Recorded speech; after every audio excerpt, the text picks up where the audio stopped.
Hey there, tonight we're uncovering how Napoleon's army braved the Russian winter, not with heroics or glory, but through sheer survival instincts and grit you seldom hear about.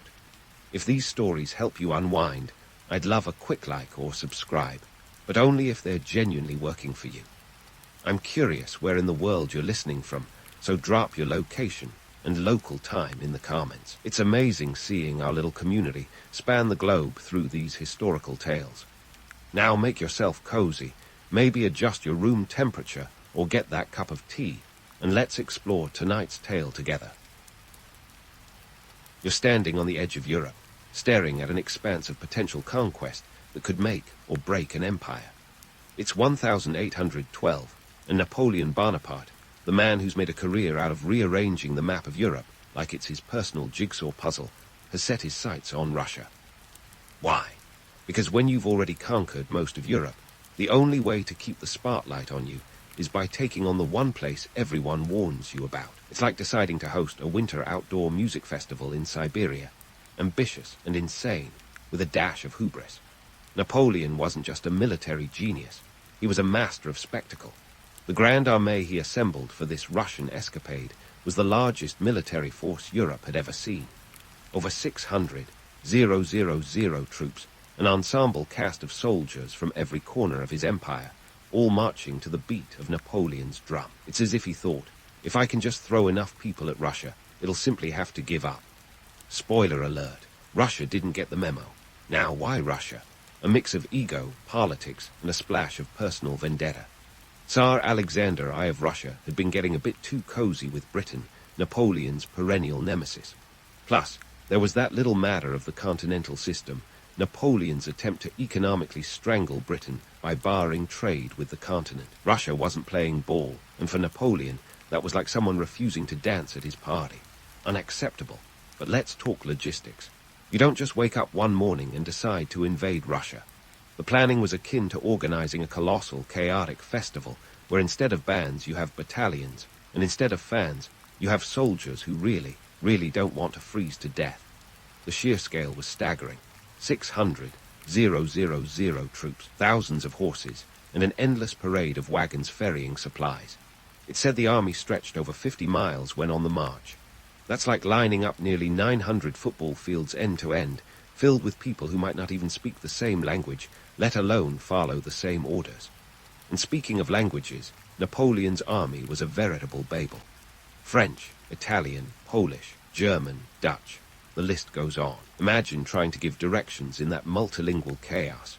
It's like trying to coordinate an international phone call in a wind tunnel.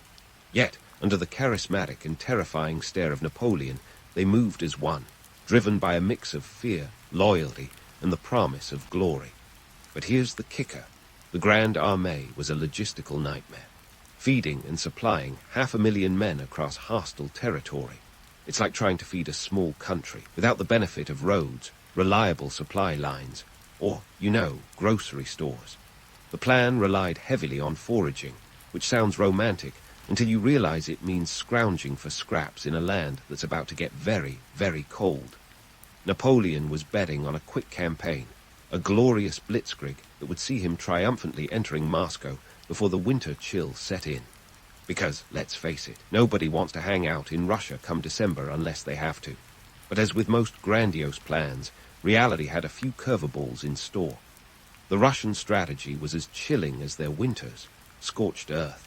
They retreated, drawing Napoleon deeper into the vastness of Russia, burning villages and fields as they went. It was like playing a game of cat and mouse, except the mouse was setting everything on fire. This left Napoleon's army trudging through increasingly barren landscapes, chasing an elusive victory that seemed to slip further away with each step. No one had thought through the Russian weather either, not really. Napoleon's army was kitted out for a summer campaign, not the bone-numbing cold that was lying in wait. The deeper they marched, the more they became like festival-goers who forgot their tents, exposed, and at the mercy of the elements. So, here you are, part of this massive, unwieldy force, trudging ever deeper into the heart of Russia. The grand vision of conquest is beginning to blur around the edges, and the reality of the campaign is setting in. The path ahead is uncertain, fraught with challenges that no one, not even Napoleon, could have fully anticipated. But for now, you march on, driven by the echoes of promises and the relentless force of history pushing you forward. As you shuffle along with the Grand Armée, the initial exuberance of conquest begins to give way to a more somber reality. The vast Russian landscape stretches out before you like an endless, indifferent sea, daring you to cross it without a map or a lifeboat. Here's the thing. Napoleon's forces were like a gigantic school of fish swept up in the current of ambition, swimming deeper into waters that were growing increasingly hostile and uncharted. Early on, there's a certain swagger in the step of Napoleon's men.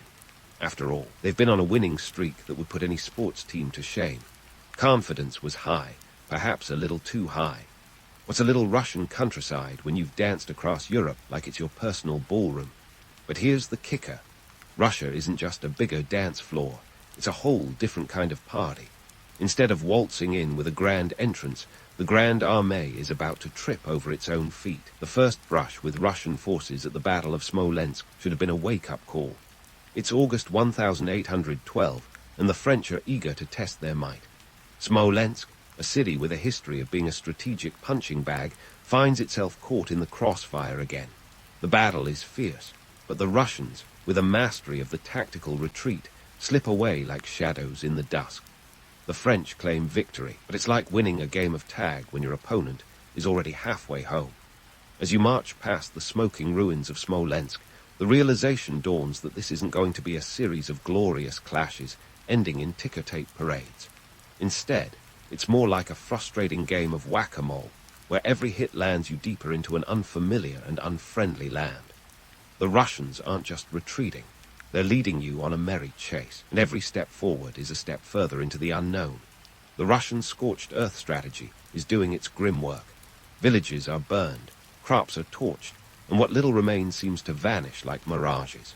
Foraging becomes the name of the game, but here's the unromantic truth. Living off the land in early 19th century, Russia is about as appealing as trying to find a gourmet meal in a fast food wasteland. Forget about feasting on lush fields of plenty. You're more likely to stumble upon a patch of dirt and a handful of regret. Napoleon's army was famously fueled by its stomach, but this campaign was less about fine dining and more about desperate scavenging.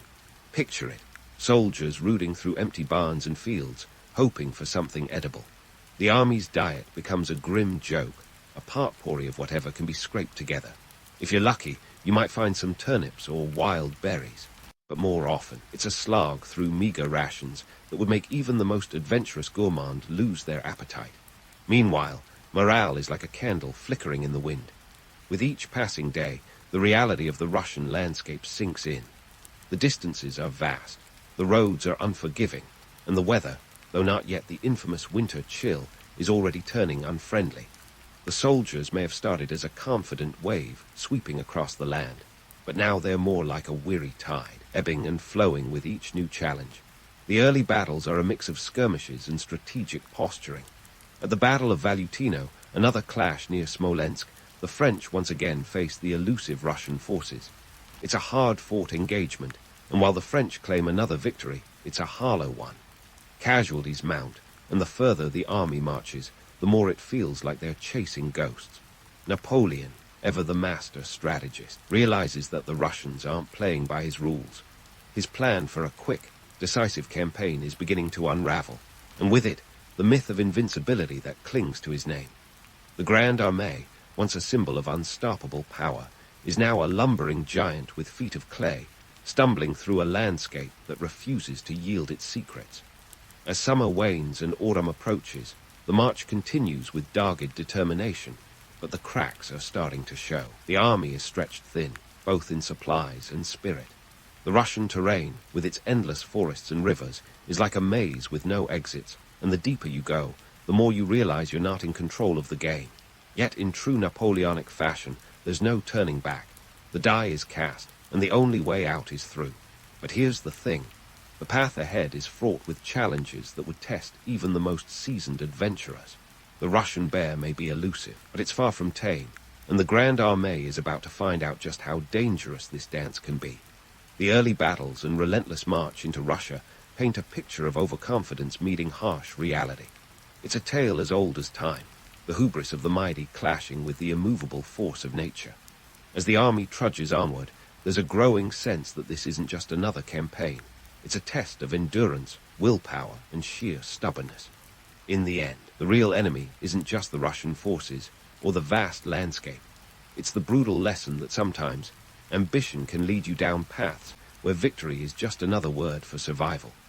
The retreat from Moscow is often mythologized as a titanic struggle against the Russian winter, a romantic tale of Mother Nature flexing her icy muscles to bring down one of history's fiercest conquerors. But let's hit pause on that frosty narrative and dig a little deeper, shall we? Because while the winter was indeed brutal, temperatures plummeting to a toe-numbing -30 degrees C, the real story of Napoleon's retreat is one of logistical nightmares and human endurance that makes surviving a zombie apocalypse look like a walk in the park. Napoleon's grand exit from a burning Moscow in October 1812 wasn't just a slow, shivering walk home. It was a hurried, chaotic dash, like leaving a disastrous party before the host notices you broke their favorite vase.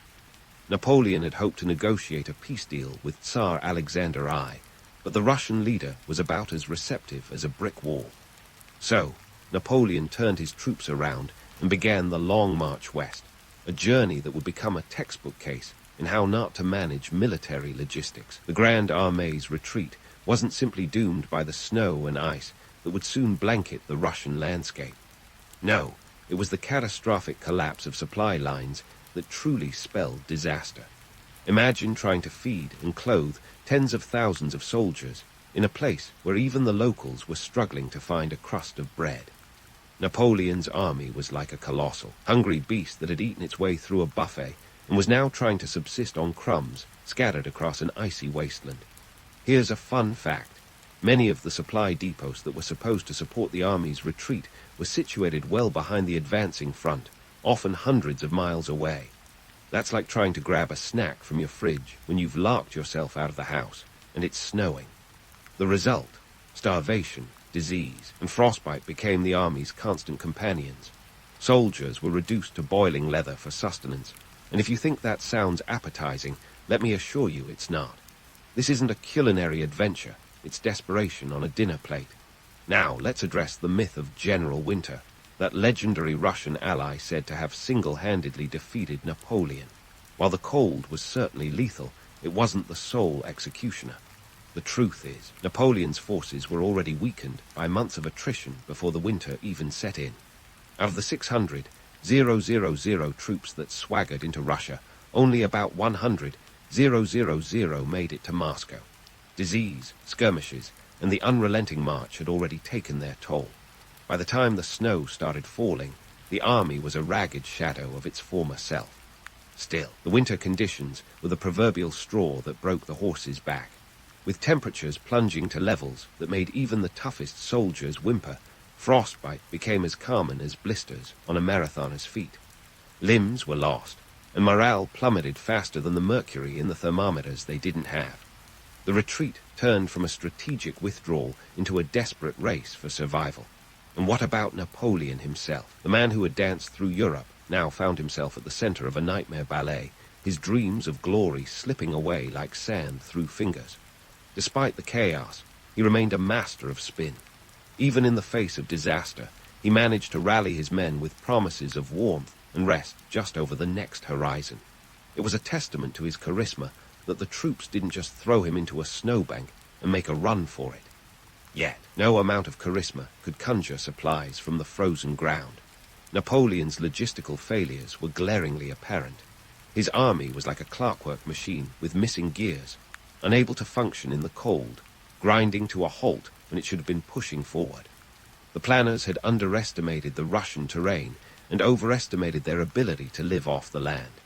It's a bit like bringing a spoon to a knife fight, woefully inadequate. While the myth of the unconquerable Russian winter is alluring, it obscures the real lessons of the retreat. It was a sobering reminder of the importance of logistics, the unsung hero, or villain, of military campaigns. Napoleon's downfall was less about the raw power of the elements and more about the harsh realities of managing an army on the move. Supplies, communication and planning, or the lack thereof, proved to be just as deadly as any sword or bullet. As the retreat continued, the army's numbers dwindled. By the time Napoleon crossed the Berezina River in late November, the Grande Armée was a mere fraction of what it had been. The crossing itself was a desperate and chaotic affair, a final test of will in the face of overwhelming odds. With Russian forces closing in, the army constructed makeshift bridges, a feat of engineering under fire that rivaled any battle. Yet, even this moment of triumph was tinged with tragedy, as many soldiers drowned or were captured.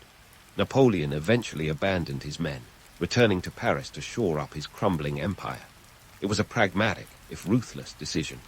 The retreat continued without him, a slow, painful march that saw the remnants of the Grande Armée struggle back to friendly territory. Of the original 600, 000, fewer than 30, 000 would return.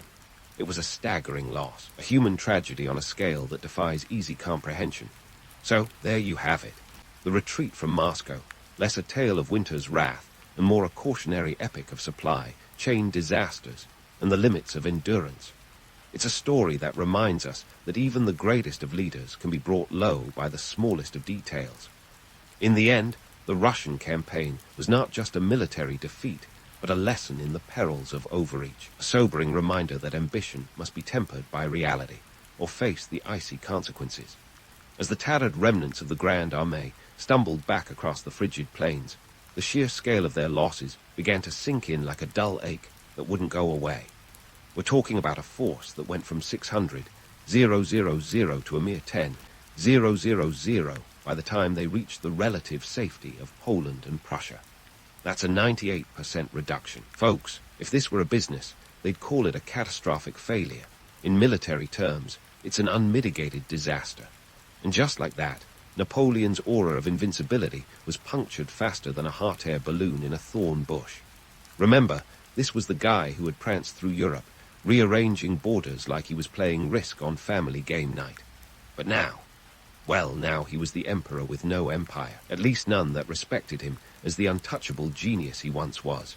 The political fallout was as swift as it was brutal.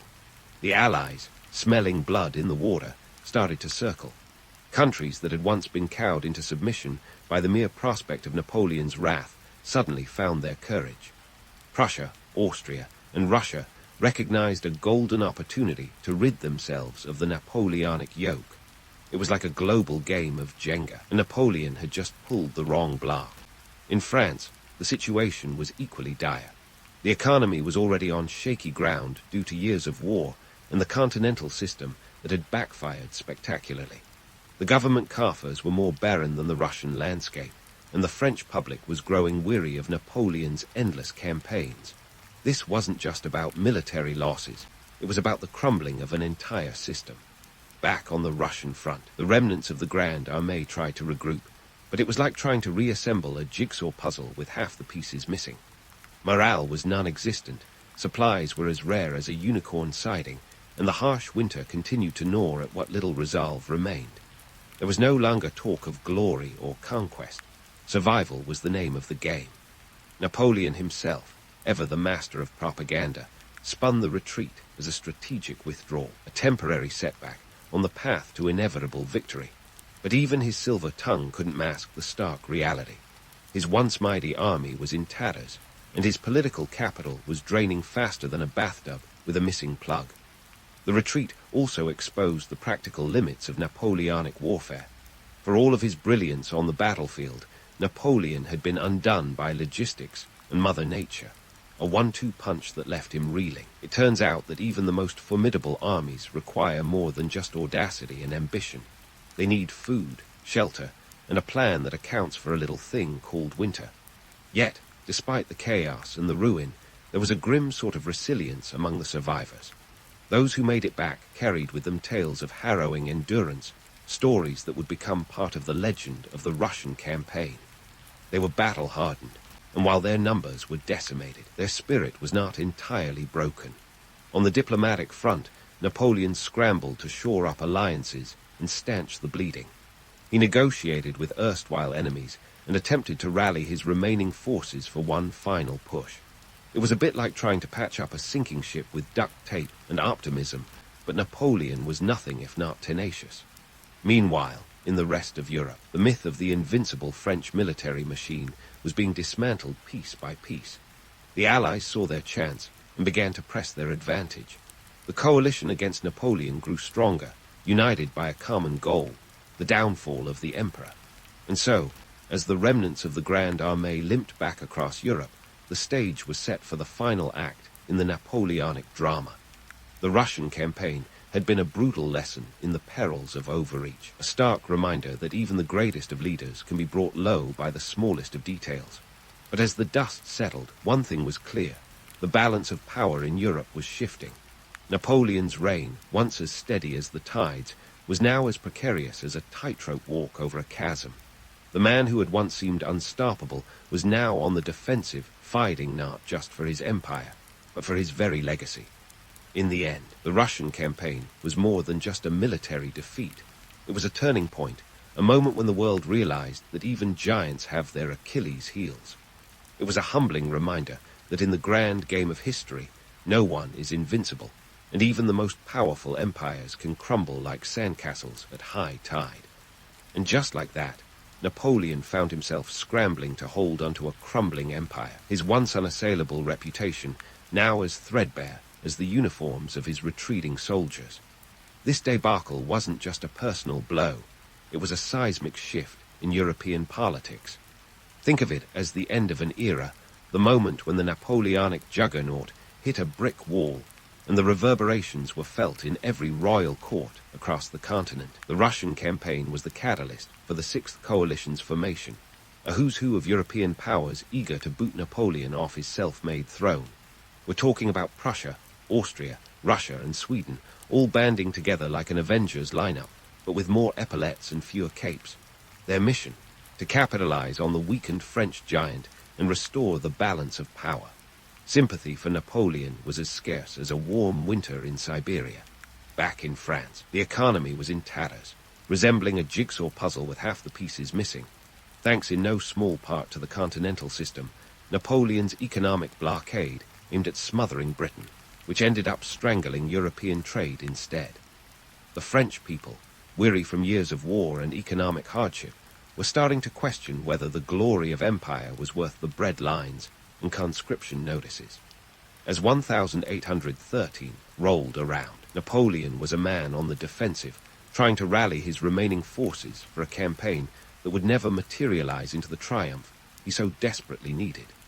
The decisive blow came in October 1813 at the Battle of Leipzig, known affectionately as the Battle of Nations, because honestly, everyone and their dog seemed to be fighting against Napoleon. It was the largest battle in Europe prior to World War I, with over 600,000 troops clashing in a bloody three-day affair. The result, a resounding defeat for Napoleon, who was forced to retreat back to France, his dreams of European domination crumbling faster than a stale croissant. Napoleon's abdication came in April 1814, an event that seemed almost anticlimactic after all the drama. He was exiled to the island of Elba, a Mediterranean dart that was supposed to be his gilded cage. But being Napoleon, he couldn't resist the siren call of power.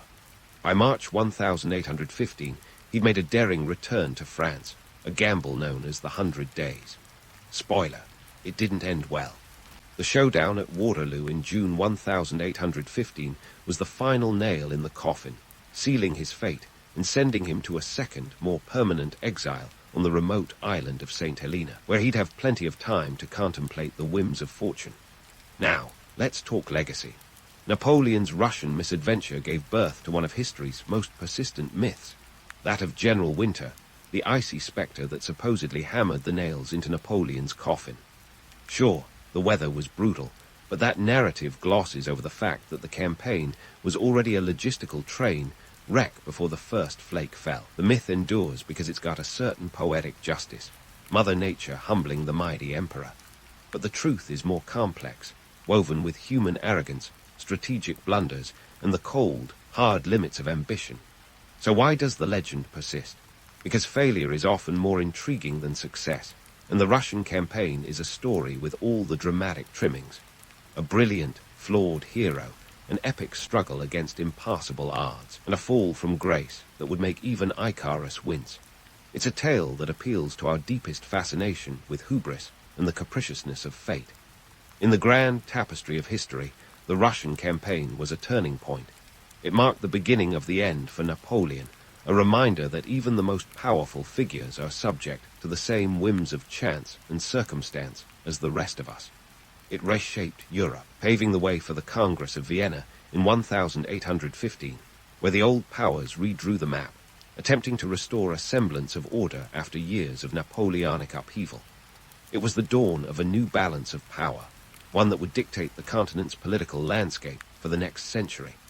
Yet, Napoleon's legend endured, partly because he was a master of his narrative, and partly because humans love a good story, especially one with a tragic hero. He remains a figure of fascination, a man who dared to dream big and paid the price when those dreams collided with reality.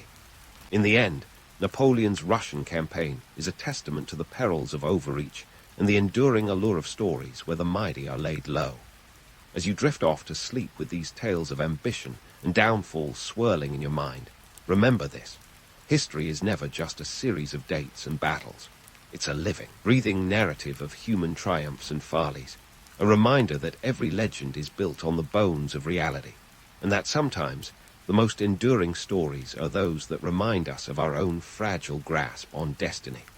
Sweet dreams, and may your ambitions always be tempered by the lessons of the past. Suleiman the Magnificent swaggered onto the world stage in the 16th century like a rock star with a really big empire. How big, you ask? Well, it sprawled across 6 million square kilometers, from the scorching sands of North Africa to the chilly climes of Hungary. Picture that on an Instagram map. But this wasn't just any old empire. Oh no, this was the Ottoman Empire at its peak, a glittering jewel in the crown of history, with Suleiman himself as its most bedazzled gem. Now, when we say magnificent, let's not pretend Suleiman earned that title just by throwing lavish parties or having a nice beard. Sure, he had both, but his magnificence was also about strategic prowess, military might, and yes, a knack for global diplomacy that would put any modern politician to shame. The dude knew how to make an entrance and keep his audience, whether they were subjects, rivals, or allies, hanging on his every word.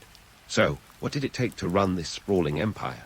Well, think of it as the 16th century version of managing a Fortune 500 company, but with more swords and fewer PowerPoint presentations. The Ottomans had a complex administration system that would make your head spin faster than a dervish.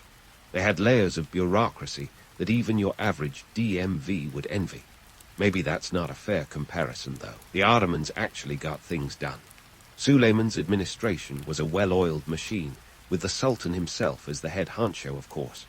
But beneath him, there was a whole pyramid of power, from the Grand Vizier, who was basically the COO, to the local governors, or beys, who made sure the empire's policies trickled down to the common folk.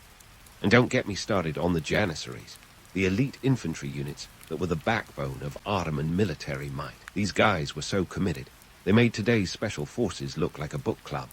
The empire's economy was as diverse as its geography. They traded everything from spices to silk, with bustling markets that would make Wall Street look like a farmer's market on a slow day. The Ottomans controlled key trade routes stretching from Europe to Asia, which meant they had access to goods and taxes from all over the known world. It's like they were playing Monopoly, but with actual land and a lot more at stake. But let's not gloss over the contradictions here. While Suleiman was expanding his empire, he was also dealing with internal challenges that could make anyone pull their hair out, or, more historically accurate, order someone else's head to be cut off. The administration was complex, yes, but it was also a massive game of political chess. You had to keep everyone in line, while making sure no one was plotting against you. A delicate balance of carrot and stick, with the occasional sword. Suleiman was also a master of strategic marriages, a real-life Game of Thrones player who knew how to tie the right knots to expand his influence. His marriage to Hurrem Sultan, a former concubine who rose to become one of the most powerful women in the empire, was a scandalous love story that had everyone talking. It wasn't just about romance, though. This alliance helped solidify his power base and ensured stability in the court. Love and politics, always a juicy combination. Now, onto the myth-busting portion of our program. The romantic narrative paints Suleiman as a benevolent ruler, a patron of the arts, a poet, and a lawmaker who brought justice and prosperity to his realm. Sure, he did all that, but let's not ignore the less than glamorous aspects of his reign. His military campaigns, for instance, were as brutal as they were successful. The siege of Vienna in 1529 was a bloody affair that left both sides licking their wounds and rethinking their strategies. And his domestic policies, well, they sometimes involved some pretty harsh methods to keep the peace. That said, Suleiman did leave a legacy of genuine achievements. He reformed the legal system, creating the canon laws that complemented Islamic Sharia, providing a more cohesive legal framework for his diverse subjects. This wasn't just an exercise in paperwork. It was a way to ensure that justice was a little less arbitrary and a lot more effective. He also funded monumental architectural projects, like the stunning Suleimani Mosque in Istanbul, which still stands as a testament to his vision and grandeur. In essence, Suleiman the Magnificent was a ruler of contrasts, a warrior and a poet, a lover and a conqueror, a man who built bridges even as he burned others. His empire was a tapestry of cultures, languages, and religions, a melting pot that could boil over at any moment if not carefully managed. And while the myths around his magnificence are as alluring as a Turkish delight, the reality is far more nuanced, and dare we say, even more fascinating. So, as we delve deeper into the life and times of this iconic ruler, hold on to your fez, because the ride through history is just getting started. Suleiman's story is one of power, passion, and paradox, a real-life epic that continues to captivate our imaginations even today. Now, as we move from the Sultan's grandiose world to the everyday hustle and bustle of the Ottoman Empire, let's take a stroll down its winding streets where the real magic and madness took place. Picture this, a bustling bazaar, the heartbeat of the city, where merchants hawked everything from sumptuous silks to exotic spices. These market scenes were the 16th century version of Amazon, but with a lot more haggling and far fewer delivery drones. The Ottomans were all about that trade life. They had their fingers in so many pies, they could have opened a bakery. With trade routes that stretched from Europe to Asia, the empire was a melting pot of goods, cultures, and ideas. Think about it. A single bazaar could host traders speaking Turkish, Arabic, Greek, and Persian, each one trying to outwit the other in a game of economic chess. If you didn't know how to haggle, you might as well have stayed home. But the bazaar wasn't just about buying and selling. It was a social hub, a place where gossip spread faster than wildfire. The latest news, whether about the Sultan's latest military campaign or a scandal involving a high-ranking official, could be found nestled between a pile of figs and a stack of carpets. And let's not forget the coffee houses, where men gathered to sip the black elixir of life, debate politics, or more likely, argue about whose beard was the most impressive. Ah, coffee. The Ottomans practically invented the coffee culture we know today. By the middle of the 16th century, coffee had become the empire's liquid gold. It didn't just fuel the empire's endless debates and discussions. It kept everyone on their toes, from the Grand Vizier to the humble street vendor. The empire's love affair with coffee was so intense that in 1555, the first coffee house, Kivahan, opened in Istanbul. Imagine the aroma of freshly roasted beans wafting through the air, an invitation to sit back, relax, and engage in some good old-fashioned intellectual sparring. Coffee was the great equalizer, leveling the playing field between the pashas and the peasants, if only for a few caffeinated moments. Now, let's shift gears and talk about the harem, that enigmatic and often misunderstood institution. Thanks to Hollywood's vivid imagination, many people picture the harem as an exotic playground of luxury and opulence. In reality, it was more akin to a high-stakes chess game, where women wielded power in subtle but significant ways. This was no mere den of decadence. It was a political arena where alliances were forged and futures decided. The harem was primarily composed of the Sultan's wives, concubines, and female relatives, all under the watchful eye of the Valide Sultan, the Sultan's mother, who was often the most powerful woman in the empire. A well-placed word from her could sway decisions in the Sultan's court. Talk about influence. Hurrem Sultan, Suleiman's favorite, was a prime example of how a woman could rise through the ranks to wield considerable power. She was not only a consort, but also a political advisor, a patron of the arts, and a mother to future sultans. Her story is a testament to how women could maneuver within the constraints of their world to achieve remarkable influence. However, life in the harem wasn't all palace intrigue and power plays. It was also a place of cultural exchange and education. The women of the harem were well educated, versed in languages, literature, and the arts. In an empire governed by men, these women found ways to express themselves and exert influence, albeit behind the scenes. Their contributions to the arts and culture of the empire often went unrecognized, but their legacy is woven into the fabric of Ottoman history. Speaking of culture, let's not forget the empire's culinary wonders. Ottoman cuisine was a feast for the senses, a rich tapestry of flavors that reflected the empire's vast and diverse holdings. From the savory delights of kebabs to the sweet indulgence of baklava, Ottoman food was as varied as it was delicious. The empire's chefs were true alchemists, blending spices and ingredients from across the globe to create dishes that tantalized the taste buds and showcased the empire's wealth and sophistication. It was through these culinary masterpieces that the Ottomans demonstrated not just their power, but their appreciation for the finer things in life. And while we're on the topic of indulgence, let's not gloss over the empire's wine culture. Yes, you heard that right, wine. Despite the religious prohibitions under Islamic law, wine was enjoyed across the empire, particularly in the more cosmopolitan cities like Istanbul. It was a paradox that spoke to the empire's complex relationship with tradition and modernity, piety and pleasure. In this grand tapestry of daily life, women played a surprisingly dynamic role, despite the overarching patriarchal structures. They were not mere spectators. They were active participants in the cultural and economic life of the empire. Women could own and inherit property, run businesses, and even bring lawsuits to court. It was a level of autonomy that might catch some of us off guard, given the era and the empire's reputation. In fact, some women became quite wealthy and influential, using their resources to fund public works, like fountains and mosques, thereby leaving their mark on the empire's urban landscape. Yet, it's crucial to remember that these freedoms were often the exception rather than the rule.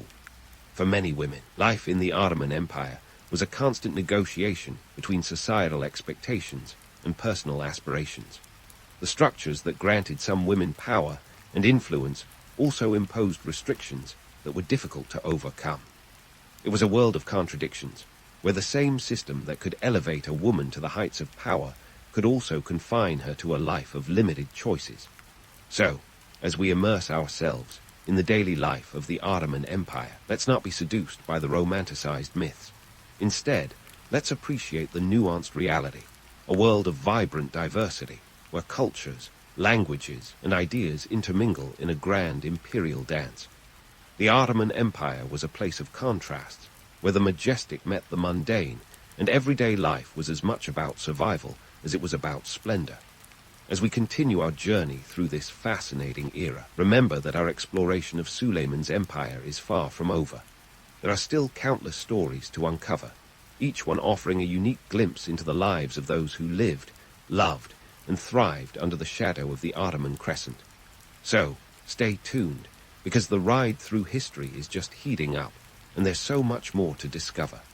As we leave behind the vibrant day-to-day life of the Ottoman Empire, it's time to get down to the nitty-gritty of what really made Suleiman's reign tick. Sheer military prowess, and a strategic mind sharper than a janissary's sword. You see, while Suleiman was busy playing house with politics and poetry, he was also orchestrating military campaigns that would make any general green with envy. His empire wasn't just held together by charm and coffee. It was stitched with the steel of his soldiers and the genius of his strategy. Let's dive into the siege of Vienna in 1529, where Suleiman flexed his military muscles in a bid to expand his empire into the heart of Europe. Picture a scene straight out of an epic film. The Ottoman army, a staggering 120,000 strong, marching towards the gates of Vienna with Suleiman at the helm.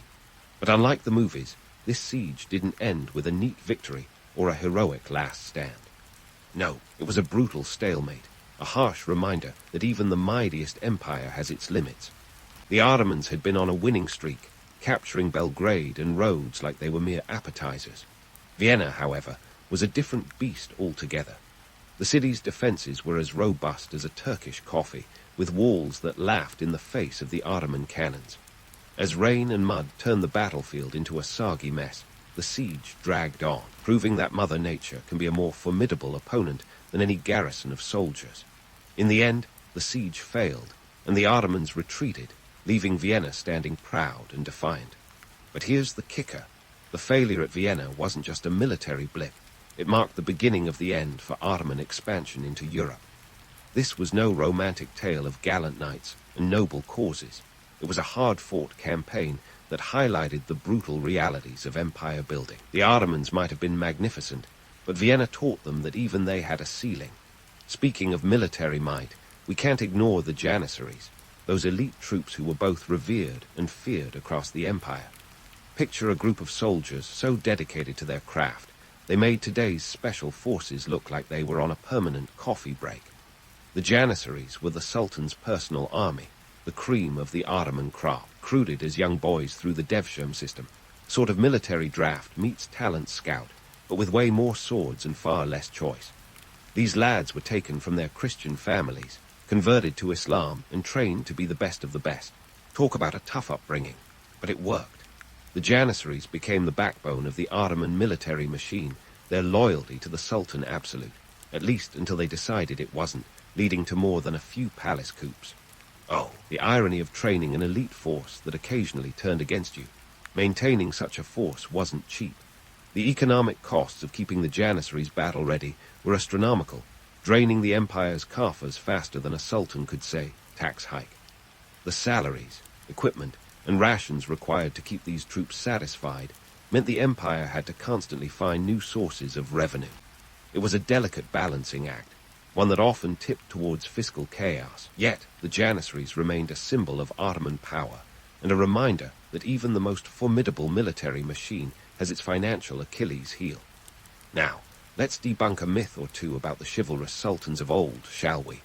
The romanticized image of noble rulers, leading their armies with honor and valor, is as appealing as it is misleading. In reality, empire building was a bloody, brutal business, and the Ottomans were no exception. Suleiman's campaigns weren't glorious marches to victory. They were often grueling, merciless endeavors that left a trail of destruction in their wake.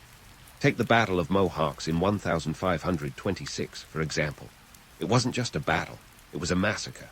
In a mere 2 hours, the Ottoman forces decimated the Hungarian army, killing their king and thousands of soldiers. This was no chivalrous duel. It was a cold, calculated demonstration of power. The outcome: Hungary was left in ruins, and the Ottomans marched on, their empire a little larger but their reputation a lot bloodier. But hey, let's give credit where it's due. Suleiman was a master strategist, adept at playing the long game. He knew when to strike, when to hold back, and when to let diplomacy do the talking. His military campaigns weren't just about conquering new lands. They were about securing trade routes, intimidating rivals, and maintaining the delicate balance of power in a volatile world. In the grand tapestry of history, Suleiman's military exploits are a testament to the complexities and contradictions of his reign. The romanticized image of chivalrous sultans leading noble causes might make for a good bedtime story, but the reality was much harsher. Empire building was a brutal business, and Suleiman understood this better than most. His strategic genius, coupled with the might of the Janissaries, allowed him to expand and maintain one of the largest empires the world had ever seen. But it came at a cost, one that was paid in blood, gold, and the occasional political scandal. As we continue to explore the life and legacy of Suleiman the Magnificent, remember that history is never as simple as it seems. The legends might be alluring, but the reality is far more intricate, and dare I say, fascinating. So, buckle up, because there's still a world of stories to uncover from this era of power, passion, and paradox. Stay tuned for more tales of intrigue and strategy, as we unravel the complexities of Suleiman's empire, one fascinating thread at a time. As we peel back another layer of Suleiman's Ottoman onion, let's shift our gaze from the roar of battlefields to the quiet corridors of legal and educational innovation. It's time to explore how the empire managed to maintain order in such a sprawling, diverse realm. Think of it as the Ottoman Empire's version of a multi-layered cake, each tier representing different laws and customs, all held together by the icing of Suleiman's genius, or so the legend goes. But let's not give him all the credit just yet. The legal system under Suleiman was like a complex tapestry woven from threads of Sharia law, canon, and local customs. Picture this: Sharia law functioning as the moral backbone, while canon laws, essentially royal decrees, filled in the gaps where religious texts were silent. The canon laws were Suleiman's masterpiece, a series of edicts that streamlined governance and ensured the empire didn't fall apart like a poorly constructed IKEA shelf. These laws covered everything from tax collection to criminal justice, ensuring that the gears of the Ottoman machine kept turning smoothly. But wait, there's more. Local customs were also taken into account, as long as they didn't clash with the Sultan's grand vision. This legal flexibility was a stroke of genius, allowing different regions to maintain their unique identities while still pledging allegiance to a single sultan. It was a balancing act that required the precision of a tightrope walker and the patience of a saint, or at least a sultan who knew the importance of delegation. And speaking of delegation, let's talk about the brains behind the brawn. Suleiman was no solitary genius scribbling laws in a dark room by candlelight. Oh no, he had an intellectual entourage that would make any modern think tank green with envy. This network included scholars, jurists, and advisors who helped craft the empire's legal framework. Among them was Ebu Sa'd Effendi, a revered Islamic scholar who played a crucial role in harmonizing canon laws with Sharia. Think of him as the Ottoman Empire's chief legal architect, designing a system that was both robust and adaptable. Now, onto education, because you can't run an empire on laws alone. The Ottomans knew that a well-educated populace was key to maintaining their vast empire, so they invested heavily in schools and madrasas.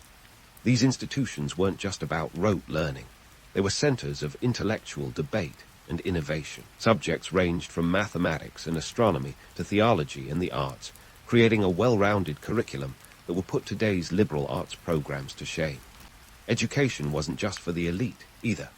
The Ottoman Empire had a meritocratic streak, where talented individuals, regardless of their social standing, could rise through the ranks. This system produced some of the greatest minds of the era, contributing to advancements in science, medicine, and philosophy. It was a time when knowledge was power, and the Ottomans were flexing their intellectual muscles on the world stage. But let's not romanticize this too much. While education was more accessible than in many other parts of the world, it was still a privilege. The majority of the population, particularly women and rural dwellers, had limited access to higher education. So, while the empire was ahead of its time, it was still very much a product of its era, where social hierarchies and gender roles placed constraints on who could achieve what. Now, let's pivot to the architectural wonders that still draw awestruck gasps from tourists today. Suleiman's reign was marked by an explosion of artistic patronage and architectural marvels, like the stunning Suleimani Mosque in Istanbul. This wasn't just a place of worship. It was a statement of power, a tangible representation of the empire's glory. Designed by the legendary architect Mimar Sinan, the mosque complex included hospitals, schools, and a library, serving as a community hub and an enduring symbol of Ottoman sophistication. And then there were the intricate miniatures, those tiny yet elaborate paintings that captured the imagination of anyone who laid eyes on them. These artworks were the Instagram of their day, showcasing everything from courtly life to epic battles, all in vivid color and painstaking detail. They were a visual feast, a way for the empire to document its grandeur and share its stories with the world. Yet they also served a more practical purpose, reinforcing the Sultan's image as a wise and benevolent ruler. But let's not get carried away by the allure of Suleiman as the sole mastermind behind these achievements. His success was built on the shoulders of countless artists, architects, and intellectuals who brought his vision to life.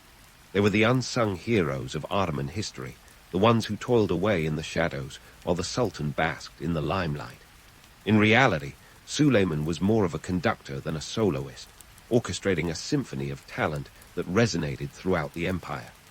The myth of the solitary genius is as seductive as a Turkish delight, but the truth is far more intricate and infinitely more interesting. The Ottoman Empire was a collaborative effort, a testament to the power of intellectual exchange and collective creativity.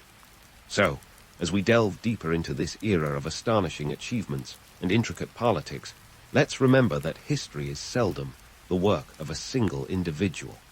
Suleiman may have been the face of the empire, but it was the countless individuals working behind the scenes who truly shaped its legacy. And while the myths surrounding his magnificence are as tantalizing as a well-spiced kebab, the reality is a rich tapestry of collaboration, innovation, and complexity. As we prepare to explore the next chapter of this grand tale, keep in mind that the story of Suleiman the Magnificent is far from over. There are still layers to uncover, details to discover, and myths to dismantle. So hang tight, because our journey through the Ottoman Empire is just getting started, and there's plenty more intrigue and inspiration to come. As we continue our historical expedition, let's shift gears to the less glamorous, albeit equally fascinating, decline of the Ottoman Empire post-Suleiman. Because, as they say, what goes up must come down, and the Ottomans were no exception. Picture the empire as a colossal Jenga tower, once sturdy and towering under Suleiman's firm hand, but now teetering precariously as each piece is removed by his less competent successors. Suleiman's death in 1566 marked the beginning of what historians often call the Sultanate of Women, a period where the empire saw a series of weaker sultans, many of whom were, quite literally, overshadowed by the powerful women of the harem.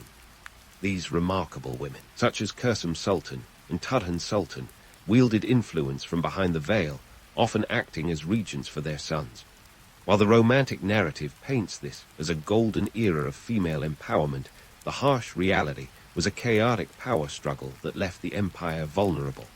The seeds of decline, however, were sown during the peak of Suleiman's reign.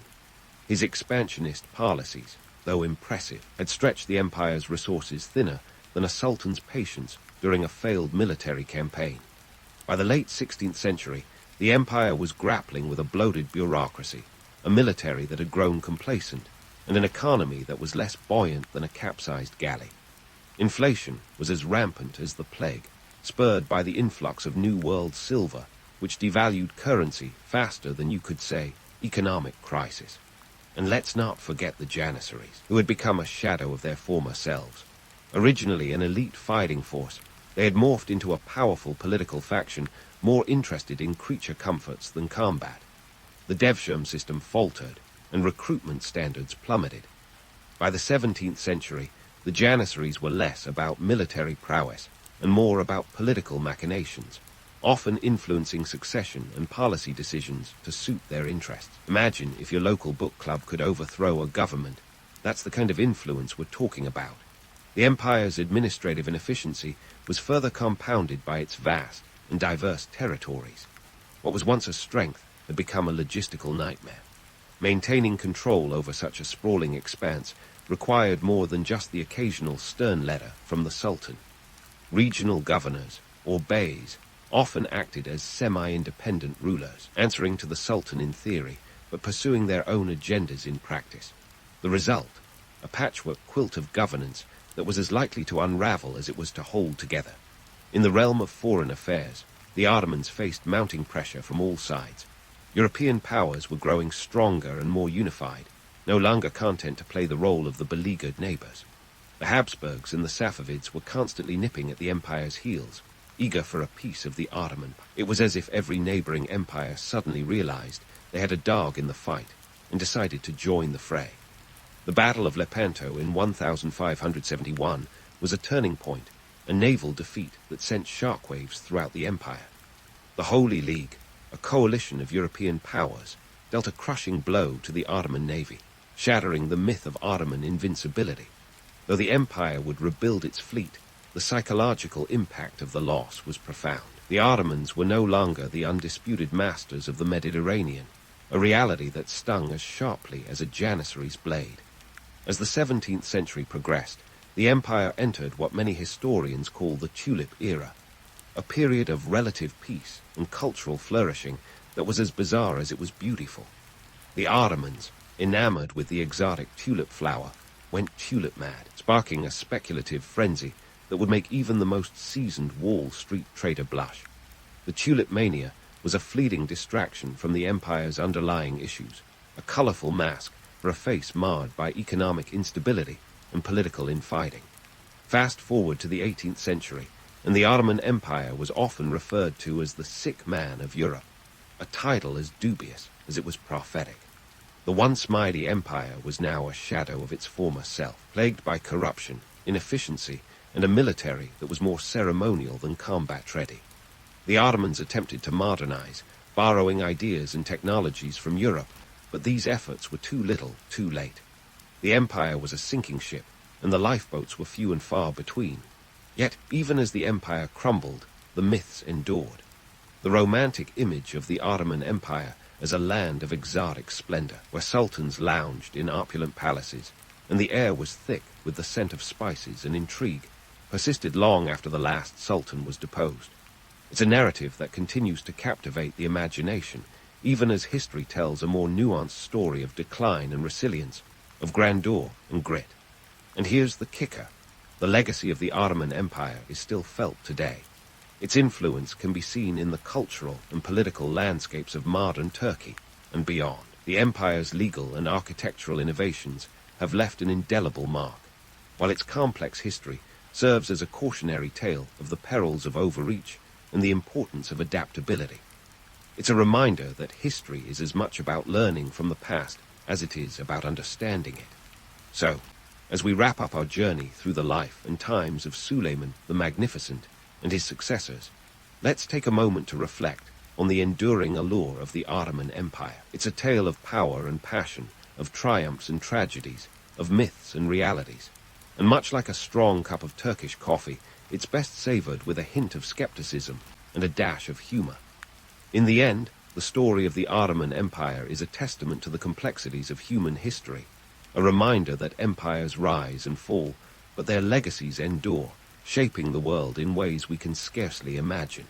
So, the next time you sip a cup of coffee or admire a piece of Ottoman art, remember that you're partaking in a history that's as rich and intricate as the empire itself. And if there's one thing we've learned, it's that history, much like life, is best approached with an open mind and a healthy dose of curiosity. Sargon the Great didn't just stroll into history. He kicked the door down and made himself comfortable. Picture a world where cities popped up like mushrooms after rain. Mesopotamia, around 2334 BCE, where city-states were as common as coffee shops in modern Seattle. Each one was its own little fiefdom, ruled by local big shots who probably fancied themselves as the Jeff Bezos of their day. Enter Sargon, the ambitious upstart with a name that literally means true king in Akkadian. Talk about setting expectations high. Sargon's origins were the stuff of legend, quite literally. Some accounts say he was found floating in a basket on a river, much like another famous ancient figure. But let's not get carried away with poetic tales. The reality is, Sargon was likely born in the humbler setting of Asuparanu, a small town that wouldn't have attracted much attention on a map. He started out as a cupbearer to the king of Kish, which might sound like a fancy job title, but essentially meant he was the guy making sure the royal goblet was never empty, an important role in a time when wine was safer to drink than water. Now, Sargon wasn't content with just being the king's favorite bartender. He had bigger plans. The political landscape of Mesopotamia was a tangled mess of rival city-states, each one as suspicious of its neighbor as cats at a dog show. It was the perfect environment for someone with the right mix of ambition, cunning, and the kind of charisma that could sell sand in a desert. Sargon was that someone. He knew that if he could unite these fractious cities under one banner, he'd be the top dog in a very competitive kennel. But how do you pull off such a power grab without getting your head handed to you? Sargon navigated this chaotic world with the precision of a Silicon Valley disruptor, sidestepping ancient bureaucracies like he was playing a high-stakes game of chess. First, he took advantage of the constant warfare between city-states. While they were busy squabbling over who had the biggest ziggurat, Sargon was assembling an army. This wasn't just any ragtag band of warriors, either. He built a standing army, numbering in the thousands, which was a game-changer in a time when most armies were cobbled together like last-minute bake-sale projects. Sargon also understood the power of alliances, and he was a master at the art of diplomacy when it suited him. He wasn't above a little double-dealing, either. It was all part of the game. He played city-states against each other, promising support to one while secretly planning its downfall. His most famous coup came when he took over the city of Kish. From there, it was a domino effect. One city after another fell to his military prowess and strategic brilliance. By the time the dust settled, Sargon had created something new, an empire. The Akkadian Empire, to be exact, the first of its kind in human history. This wasn't just a collection of cities paying tribute to a central authority. This was a united entity with a central government, a common language, and a shared culture. It stretched across a vast area, from the Persian Gulf to the Mediterranean Sea, and included most of today's Iraq, parts of Iran, Syria, and Turkey. We're talking about thousands of square miles under one ruler, a feat as unprecedented as it was audacious.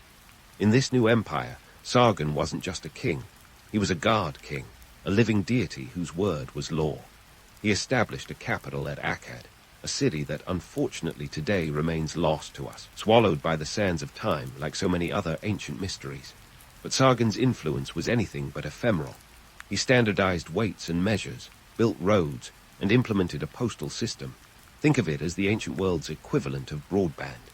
Yet, Sargon's rise to power wasn't just a tale of military conquest and political savvy. It was also a story of economic acumen. The empire's wealth was built on agriculture, with the fertile soil of the Tigris and Euphrates valleys providing a bounty that allowed cities to flourish.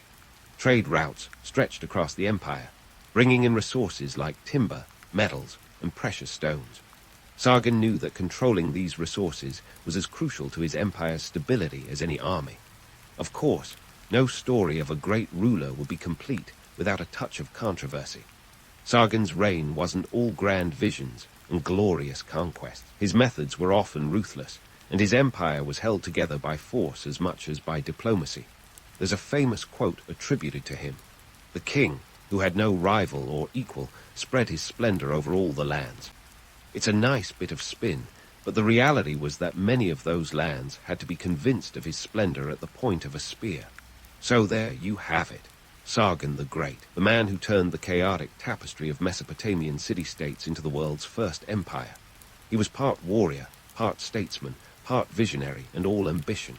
His legacy would echo down through the ages, setting the stage for the empires that followed. But that's a story for another day.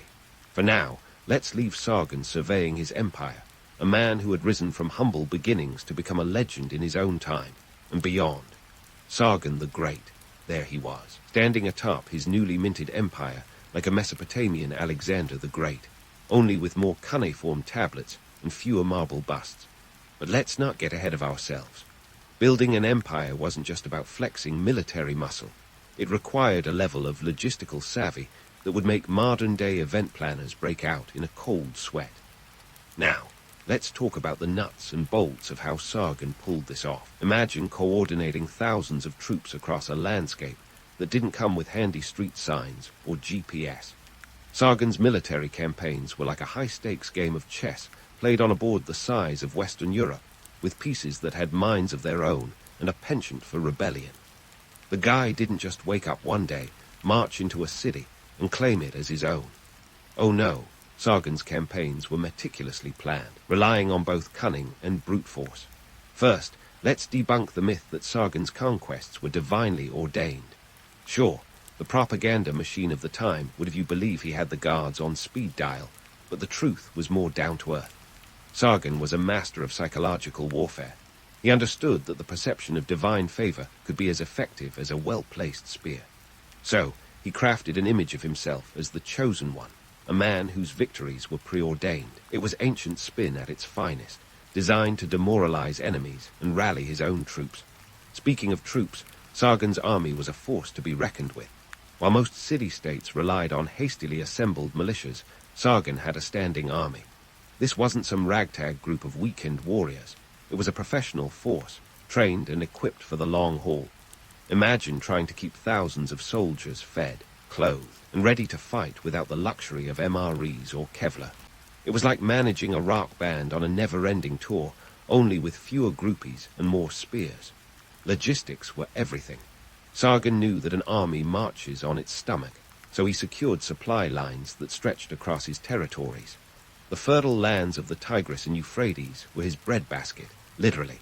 From grains to livestock, Empire's agricultural output fed his troops and kept them on the move. This was no small feat, considering the distances involved. We're talking about an empire that stretched over 800 miles at its peak. That's like marching from New York City to Chicago with nothing but a map drawn on papyrus and a prayer to Enlil for good weather. Sargon's campaigns weren't just about brute force. They were also about strategy and innovation. Take his conquest of Europe. For example, instead of a full frontal assault, he used a clever combination of siege tactics and subterfuge. His army surrounded the city, cutting off supplies and forcing a surrender without a protracted battle. It was a smart move, saving lives and resources, because even in ancient times, there was no point in unnecessary roughness when a little finesse would do. Of course, not every campaign went off without a hitch. Sargon faced his fair share of setbacks. Rebellions were a constant threat, as conquered cities weren't always thrilled to be under Akkadian rule. It turns out, being told you're part of the world's first empire wasn't as exciting as it might sound. But Sargon wasn't one to be easily deterred. When cities revolted, he responded with the kind of ruthlessness that would make Machiavelli proud. His strategy was simple: squash resistance quickly and decisively to prevent it from spreading. It was a tough-love approach that kept his empire in line, albeit under a rather heavy thumb. Let's not forget the economic engine that fueled Sargon's conquests. His empire thrived on trade, with routes that connected the Persian Gulf to the Mediterranean.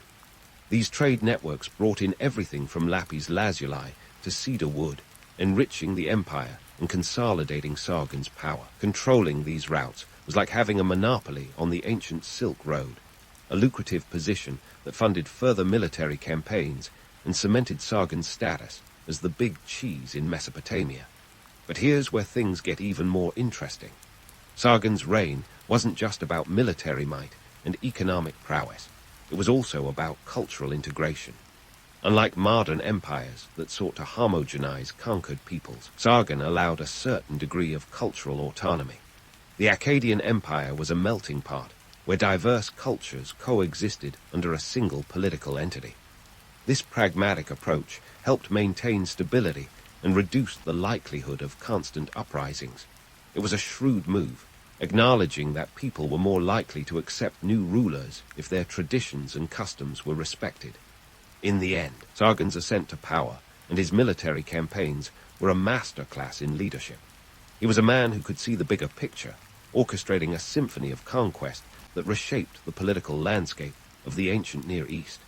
Yet, for all his successes, Sargon was no deity, despite what his PR team might have said.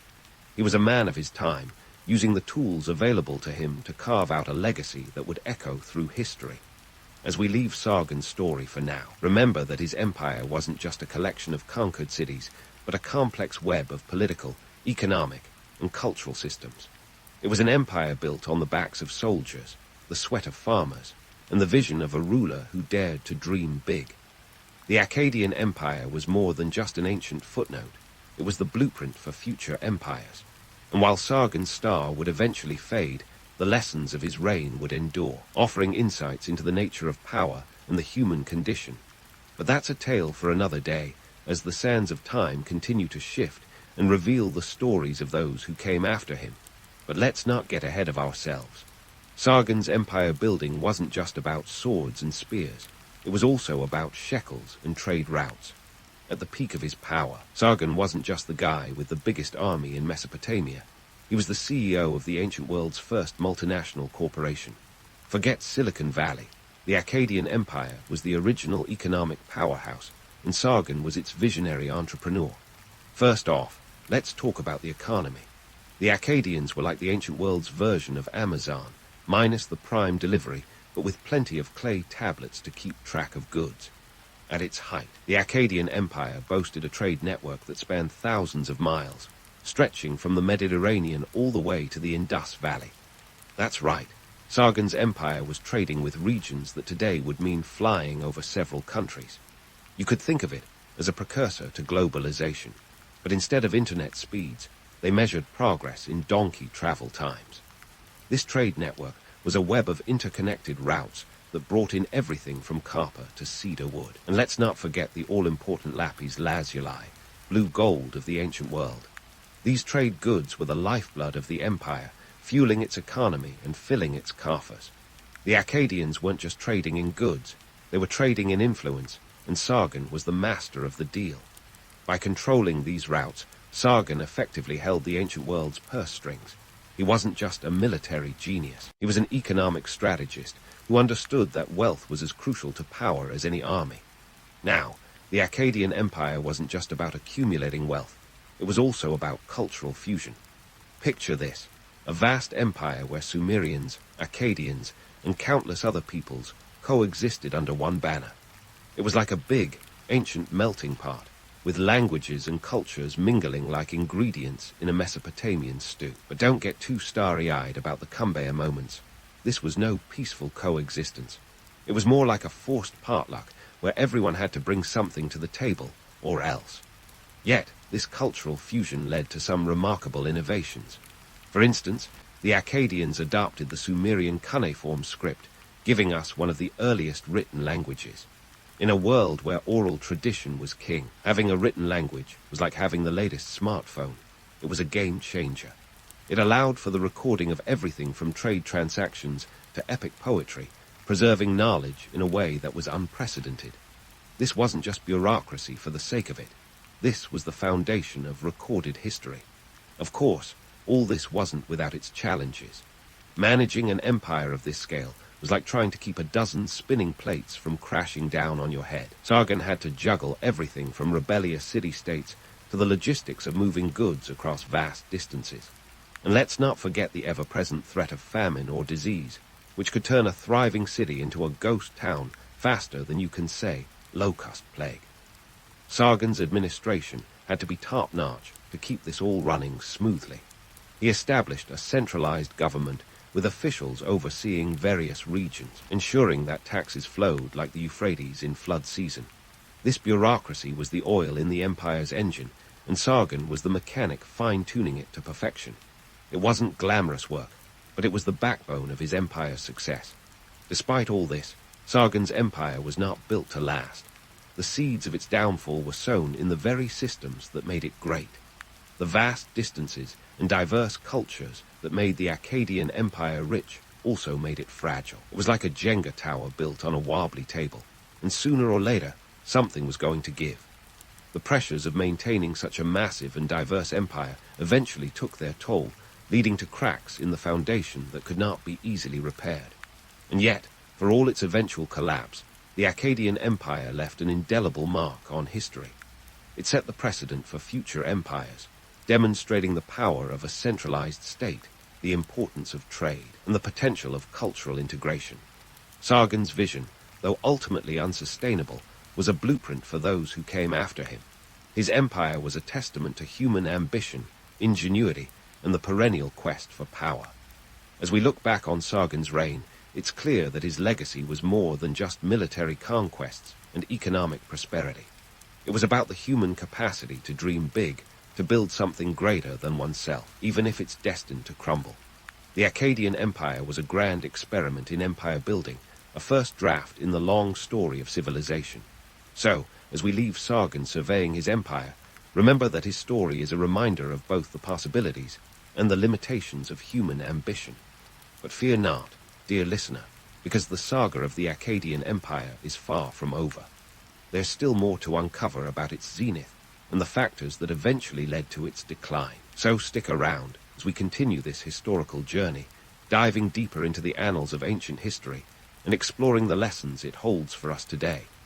Stay tuned for the next installment, where we'll delve into the challenges and triumphs that define the latter days of Sargon's empire, as well as the forces that would ultimately lead to its demise. As we continue our journey through the rise and eventual crumble of the Akkadian Empire, let's ditch the nostalgia and dive headfirst into the gritty realities that took this ancient powerhouse from triumph to turmoil. Think of this as the part of the epic where things start to get messy, like a party that's gone on too long and the guests are getting restless.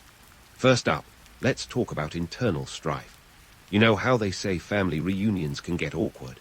Multiply that by a few thousand, Throw in some political ambition, and you've got the Akkadian court. After Sargon's death around 2279 BCE, his descendants found themselves in a classic royal pickle.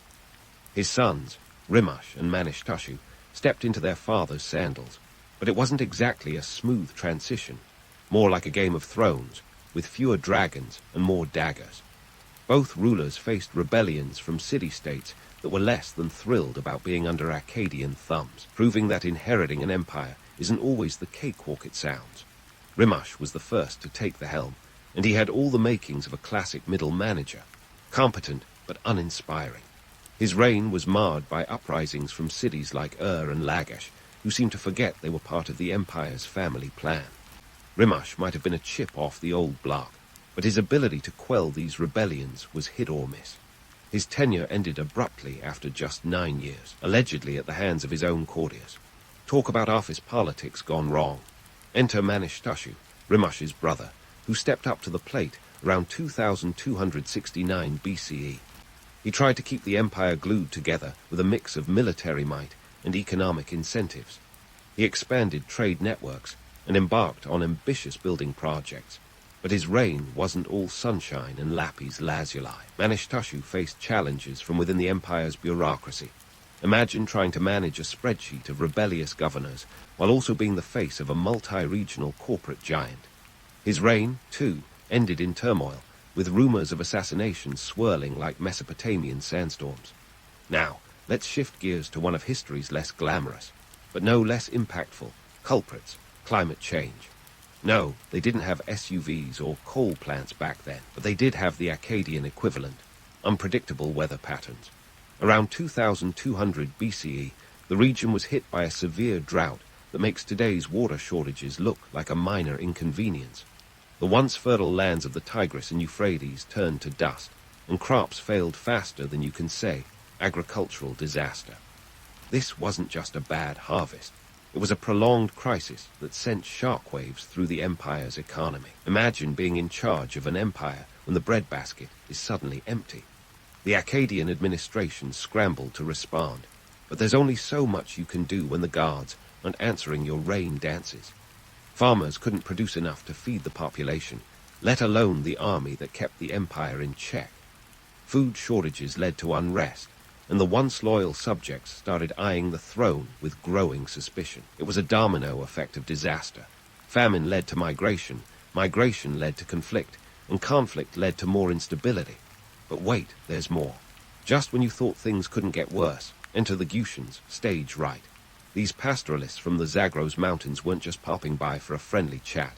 Nope, they were here to conquer, and conquer they did. Around 2154 BCE, the Gutians swept down into Mesopotamia, taking advantage of the Akkadian Empire's vulnerability. Think of them as the unwelcome party crashers who show up when everyone else is too exhausted to put up a fight. The Gutians weren't known for their subtlety.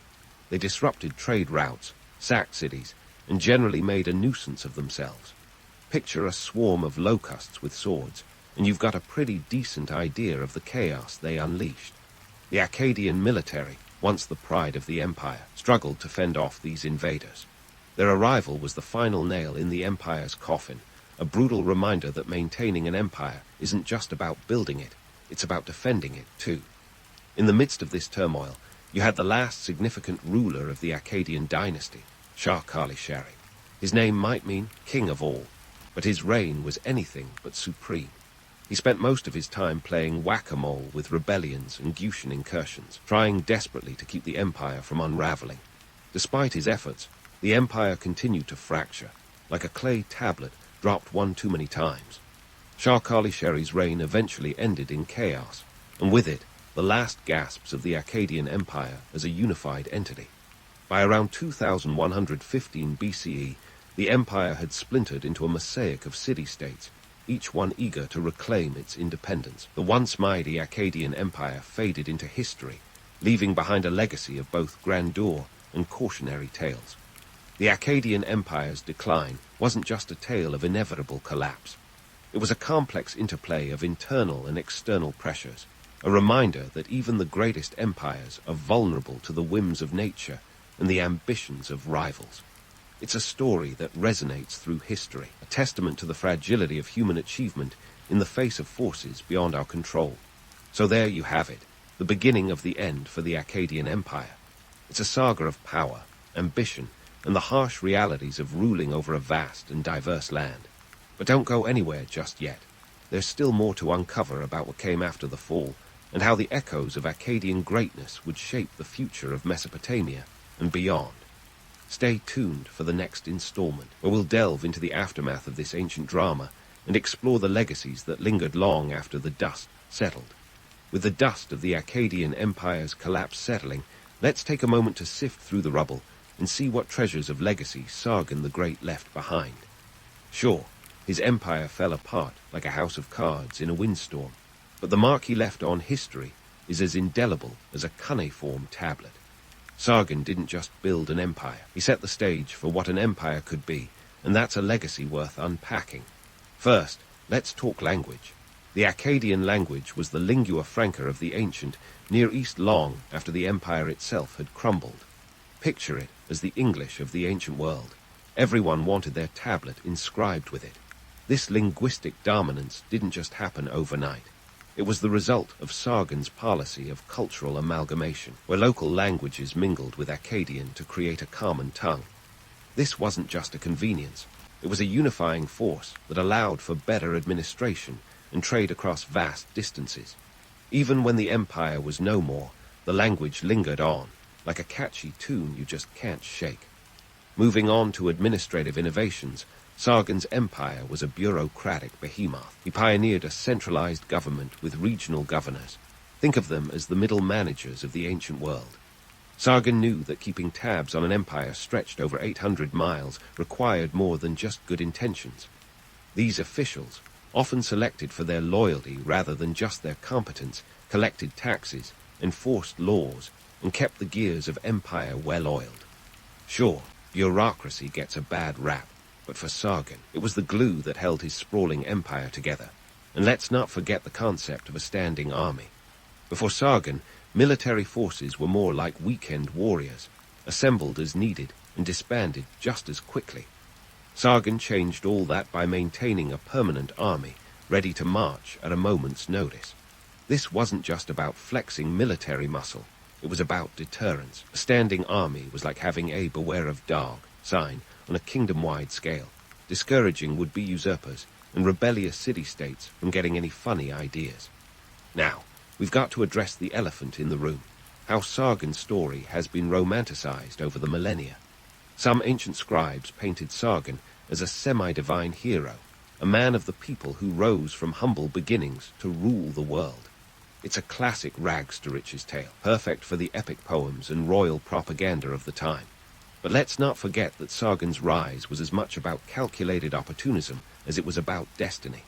He was as much a product of his environment, a chaotic world ripe for unification, as he was a visionary leader. Sargon's legacy has endured, not just because of the empire he built, but because of the story itself. It's a narrative that resonates with the human condition, ambition, struggle, triumph, and inevitable decline. It's the kind of story that gets passed down because it reflects our own aspirations and fears, not just the historical facts. The appeal lies in its timelessness, the way it mirrors every great rise and fall since.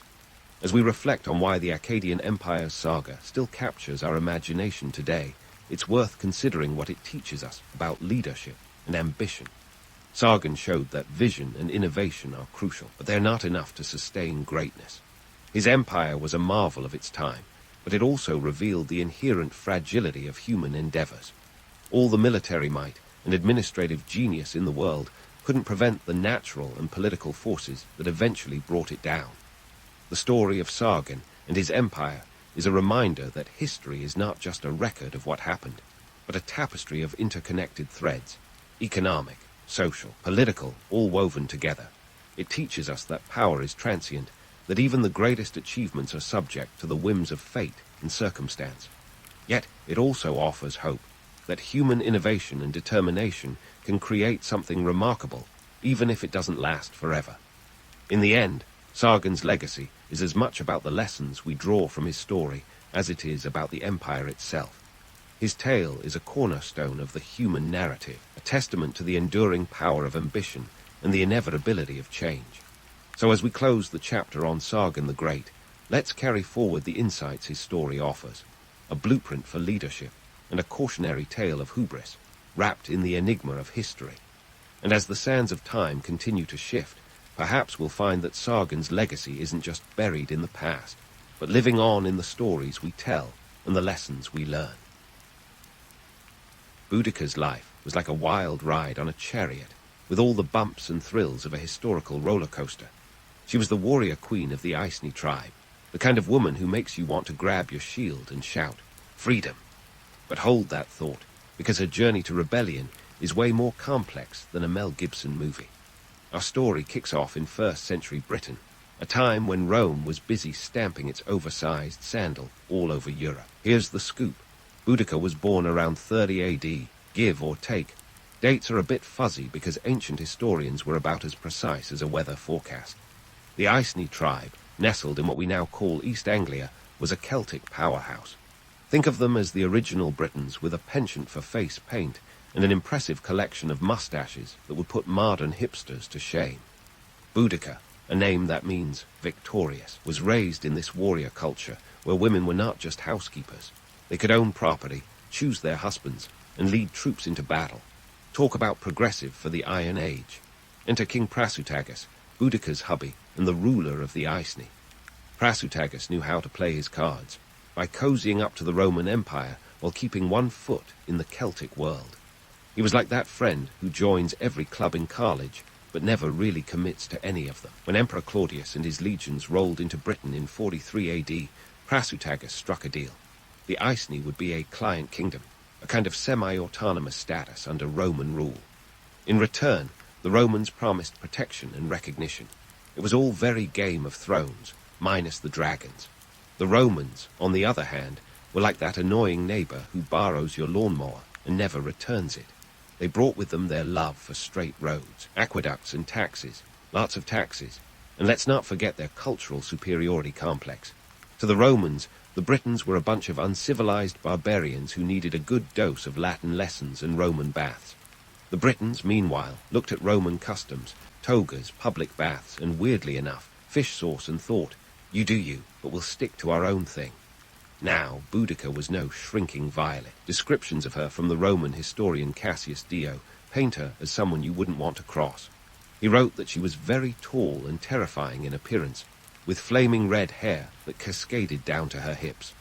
She wore a large golden necklace, a colorful tunic, and a thick mantle fastened by a brooch, looking every bit the part of a leader ready to take on the world. But let's not get carried away with romantic visions. Boudica's life was a tightrope walk between diplomacy and rebellion, peace and war. The Romans, ever the bureaucrats, were eyeing Britain not just for conquest, but for resources. Tin, lead, and slaves were top of their shopping list. And here's where things started to get messy. The Romans had a knack for ticking people off with their civilizing mission, essentially an excuse to plunder resources while lecturing locals about Roman greatness. Prasutagus, in a bid to secure his family's future, made a peculiar choice in his will. He left half his kingdom to his daughters and the other half to Emperor Nero, the Roman equivalent of leaving your estate to a rock star with a penchant for burning cities. Prasutagus's death around 60 AD was a turning point. The Romans, never ones to miss an opportunity to exploit, swooped in and decided that the whole Iceni kingdom should belong to them. They confiscated lands, flogged Boudica, and violated her daughters. It was a brutal reminder that Roman promises were about as reliable as a chocolate teapot. The cultural clash between the Britons and the Romans was like a bad marriage where both parties couldn't agree on anything. Romans loved their straight roads and orderly cities. The Britons preferred their roundhouses and communal living. Romans thought washing daily in communal baths was the height of luxury. Britons probably thought splashing around in a cold river was just fine. And while Romans enjoyed their fish sauce garum, Britons might have preferred a pint of mead. These differences, comical as they might seem, were symptomatic of deeper tensions that were bound to explode. Boudica, now a widow and a mother bear with a serious grudge, was not about to let the Romans have the last laugh. The stage was set for a rebellion that would rock the Roman Empire to its core. But before we dive into the battle cries and sword swinging, it's important to understand that Boudica wasn't just a figure of vengeance. She was a symbol of resistance against oppression, a rallying point for various tribes who were fed up with Roman rule. Her story is one of courage and defiance, with enough twists and turns to keep any history buff on the edge of their seat. So, as we delve into the saga of Boudica, remember that this isn't just a tale of swords and plunder. It's a story about a woman who dared to stand up against the mightiest empire of her time, a woman whose legacy continues to inspire and intrigue to this very day. The roller coaster is just getting started, and trust me, the ride is well worth it.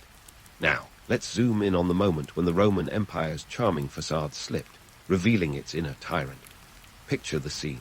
It's around 60 AD, and Prasutagus, king of the Iceni, has just shuffled off this mortal coil. The Romans, in their infinite wisdom, decide that now's a grand time to show their true colors. Instead of respecting Prasutagus's will, half for his daughters, half for Emperor Nero, they go full land grab mode. It's like your neighbor promising to water your plants while you're away, only to come back and find they've turned your garden into a parking lot. The Romans, those ever-efficient bureaucrats, viewed the Iceni lands as a tempting target. They saw the resources like tin and timber as theirs for the taking, and the locals, well, just inconvenient squatters on Roman property. The seizure of Iceni lands wasn't just about greed, it was about sending a message. The Roman Empire, with all its might and marble, wasn't just there to play nice. They were there to dominate, and any whiff of resistance was met with a ruthless crackdown. But it wasn't just about land. No, the Romans decided to hit Boudica where it hurt most, her family. Boudica herself was flogged, a brutal public humiliation designed to break her spirit. Her daughters suffered even worse, subjected to horrific abuses that I won't detail here because, frankly, they're stomach-churning. The Romans wanted to make it crystal clear. Resistance was futile. The message, stay in line or suffer the consequences. This heavy-handed approach was a classic Roman blunder. They underestimated the Iceni, assuming that a show of force would cow them into submission. Instead, it fanned the flames of rebellion. Boudica, wounded but unbroken, became the rallying cry for those who had enough of Roman arrogance. The Romans, in their hubris, had forgotten a basic rule of empire building. You can conquer land, but you can't crush a people's spirit with sheer brutality. Economically, the situation was equally dire. The Romans loved their taxes, and the Britons were suffocating under the weight of them. Imagine being taxed for your own land, the same land that had been in your family for generations. The Romans demanded tribute in the form of grain and livestock, leaving the Britons with little to sustain themselves. It was as if the Romans had set up a lemonade stand, but instead of selling, they just took all your lemons and charged you for the privilege. And let's not forget the loans. Roman moneylenders were the ancient world's equivalent of payday loan sharks, charging exorbitant interest rates that plunged the Britons into debt. The economic pressure was like a noose tightening around the neck of the Iceni and other tribes. The Romans also imposed their own currency, a move that disrupted traditional trade networks. Britons were used to bartering in goods, not coins stamped with the visage of some distant emperor. It was another way to assert control, to make the locals dependent on the Roman system. And while the Roman roads did offer some benefits, like faster travel, they also served as the arteries of oppression, allowing Roman troops to move swiftly to crush any hint of rebellion. In this powder keg of economic injustice and personal affronts, Boudica emerged as a symbol of defiance. Her story isn't just one of personal vengeance. It's a broader narrative about resisting oppression. The Romans had turned her into a martyr, and in doing so, they forged a leader who could unite disparate tribes under a common cause. The stage was set for a showdown that would make even the most hardened Roman general sweat. But let's not get ahead of ourselves. Boudica's rebellion wasn't just about swords and skirmishes. It was about reclaiming dignity, about saying no more to an empire that saw the Britons as mere cogs in their imperial machine. The story of Boudica is as much about the human spirit as it is about military tactics. It's a reminder that even the most powerful empires can falter under the weight of their own arrogance. And let's get one thing straight. Boudica wasn't a romanticized figure leading a merry band of warriors through the misty hills of Britain. She was a strategic thinker, a leader who understood that to take on Rome, she needed more than just rage. She needed allies, strategy, and a deep understanding of the terrain both literally and politically. As we delve deeper into her rebellion, we'll see that Boudica's legacy is not just carved in stone or immortalized in bronze statues. It's etched in the collective memory of those who dare to stand up to oppression, a testament to the power of resistance. But more on that in our next thrilling installment. The ride's just getting started, and trust me, you won't want to miss what comes next. And so, as Boudica's rebellion loomed on the horizon, let's call this moment the calm before the storm. Only if by calm you mean the tense anticipation before a thunderous clash. Boudica wasn't just sitting around sharpening her sword and practicing her war face in the mirror. Nope, she was busy doing what any savvy leader would do, rallying the troops and plotting the downfall of her oppressors with the precision of a chess grandmaster who had just overthrown the board. First up on her hit list, Camulodunum, the Roman capital of Britannia, known today as Colchester. Imagine Camulodunum as the Romans' swanky vacation home, complete with a shiny temple dedicated to Emperor Claudius, which the locals were forced to fund. Talk about adding insult to injury, having to pay for a monument to your conqueror. Boudica knew the symbolic weight of taking down Camulodunum, a city that represented Roman power and arrogance. She was about to give the Romans a crash course in why you shouldn't underestimate the locals. And so, in 60 or 61 AD, timings a bit murky, thanks to those ancient record keepers who were probably too busy embellishing tales to jot down precise dates, Boudica and her allies unleashed their fury. The storm hit with a force the Romans didn't see coming. The city was ill-prepared. It had no walls because, in classic Roman overconfidence, they didn't think they needed them. After all, who would dare challenge the might of Rome? Spoiler alert, Boudica dared, and she was about to make sure they never forgot it. The Britons descended upon Camulodunum, and it was like an ancient version of a rock concert, chaotic, loud, and leaving the Romans in shambles. The city was razed to the ground in a fiery spectacle, the kind of urban renewal Boudica specialized in. The temple of Claudius, that symbol of Roman superiority, was besieged, becoming a grim reminder that symbols can crumble faster than a house of cards when faced with raw determination. Next on the agenda was Londinium, modern-day London, a bustling Roman hub that was the embodiment of commerce and cultural exchange. Picture this, a city brimming with traders, goods, and of course, Roman officials who thought they were untouchable. But Boudica, with her growing army, about to teach them that even the most fortified walls can't stand against a united front of determined rebels. Governor Suetonius Paulinus, the Roman military head honcho in Britain, was busy fighting druids on the Isle of Anglesey when he got the memo about Boudica's uprising. He raced back to Londinium, probably setting the ancient record for chariot speed, but realized he was outnumbered, in a move that could only be described as strategic retreat. Legging it. He left Londinium to its fate, evacuating those he could and leaving the rest to fend for themselves. Boudica's forces, now bolstered by the successes at Camulodunum, stormed into Londinium like they owned the place. Spoiler alert, they soon would. Londinium was torched, its streets running with the chaos of an army that was exacting revenge for years of oppression. The economic impact was enormous. This was a city that had been a hub for trade and wealth, and now it was reduced to ashes, a blackened scar on the Roman map. Verulamium, known today as St. Albans, was next on Boudica's tour of rebellion. It's like she was checking off Roman cities like they were items on a particularly aggressive to-do list. Verulamium, too, was burned, its Roman architecture and symbols of power turned to rubble. The financial loss for Rome was astronomical, and the message was clear.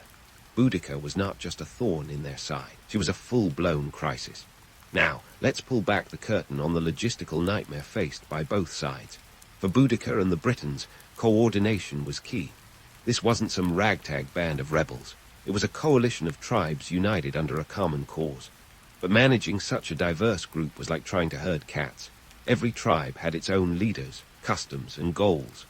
Boudica had to be part warrior, part diplomat, convincing these groups to set aside their differences for the greater good. On the Roman side, it was a classic case of underestimation. They had spread their forces thin, believing that the Britons would never dare to revolt on such a scale. Newsflash, they were wrong. The Roman military, while disciplined, was now forced to react rather than act. struggling to quash a rebellion that was spreading faster than gossip at a Roman bathhouse.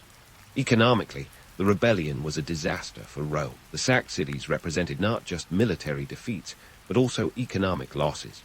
Trade routes were disrupted, and the flow of goods and taxes, Rome's lifeblood, was choked off. The cost of rebuilding and re-establishing control was immense, and it was a stark reminder that ruling an empire wasn't just about conquering, it was about maintaining. But let's not romanticize Boudica's campaign as some noble quest without its own trials. Her forces faced logistical challenges, too. Feeding a large army on the move was no small feat, especially when the land you're traveling through has been ravaged by conflict. Supplies were stretched thin, and keeping morale high in the face of such adversity was a constant struggle.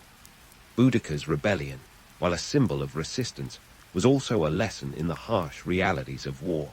It showed that even the most righteous cause comes with its own set of challenges and sacrifices. As the Britons and Romans clashed, the landscape of Britain was forever changed, a testament to the power of defiance and the heavy cost of empire.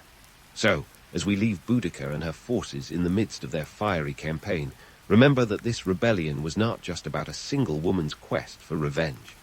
It was a seismic shift, a challenge to the status quo that echoed across the Roman world. But the story isn't over yet.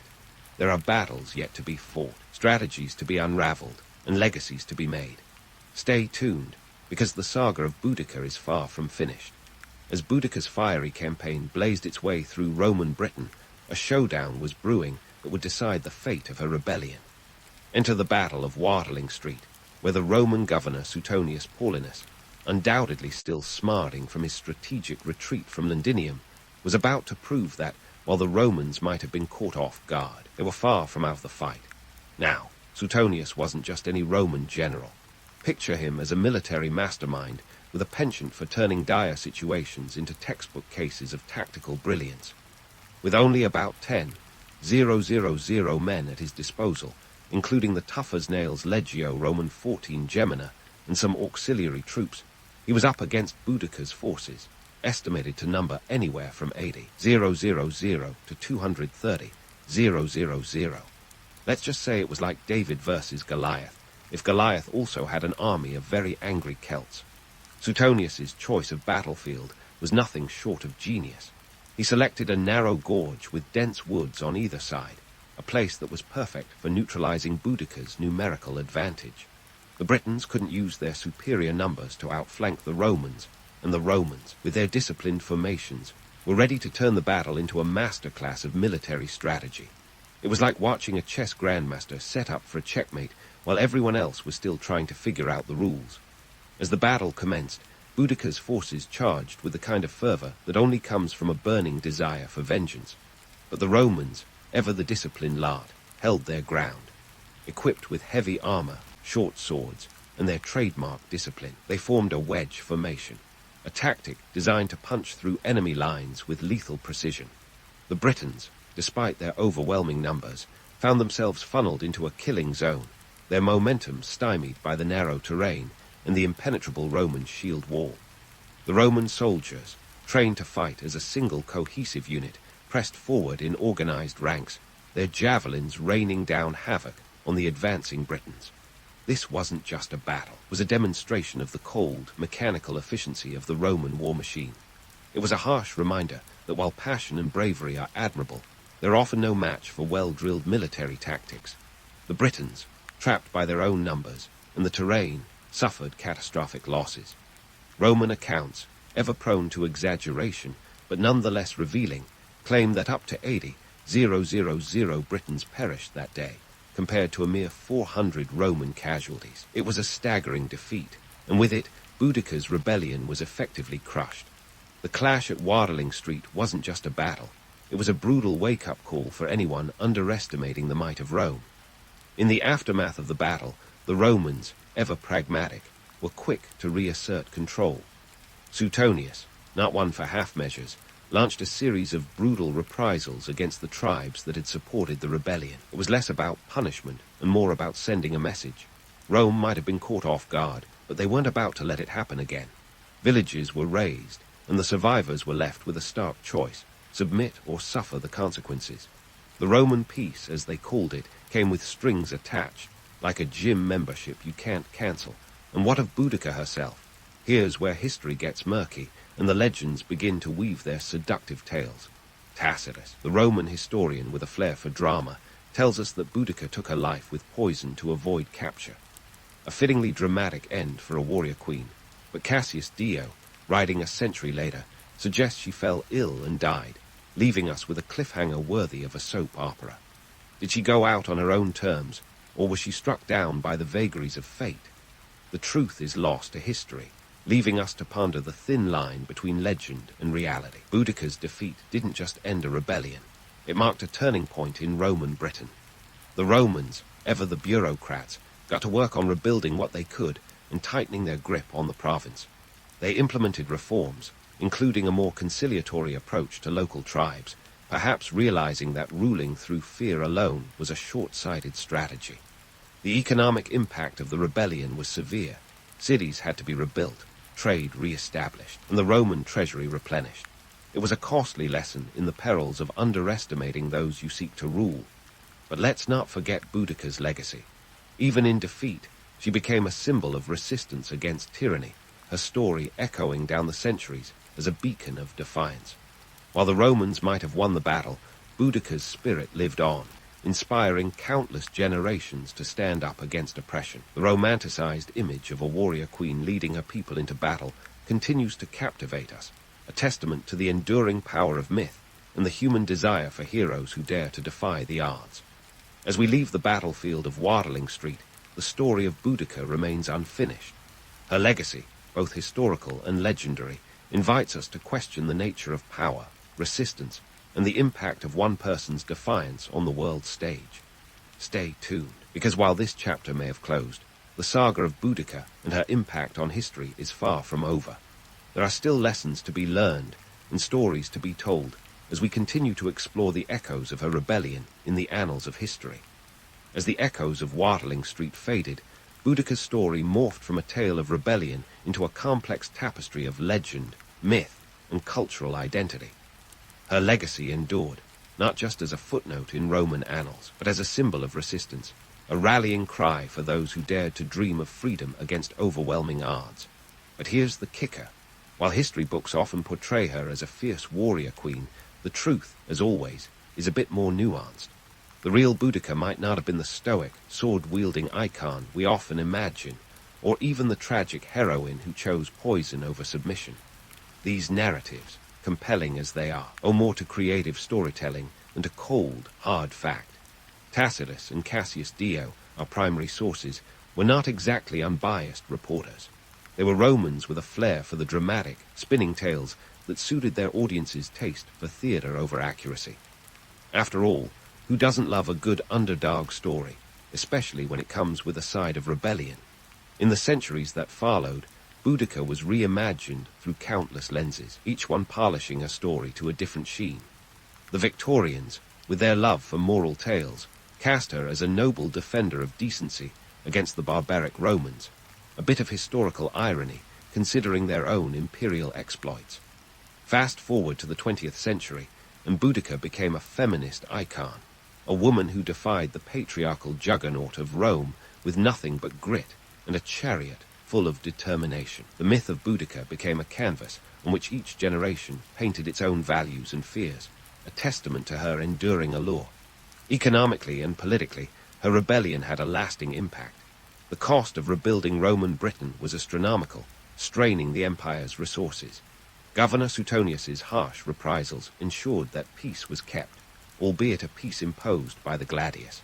But Boudica's revolt also prompted reforms in Roman policy. The Romans, recognizing the perils of their heavy-handed approach, adjusted their tactics, opting for a more conciliatory stance towards local tribes. It was a classic case of adapt or perish, and Rome, ever pragmatic, chose the former. Yet, Boudica's true legacy is less about the immediate aftermath and more about her lasting impact on British identity.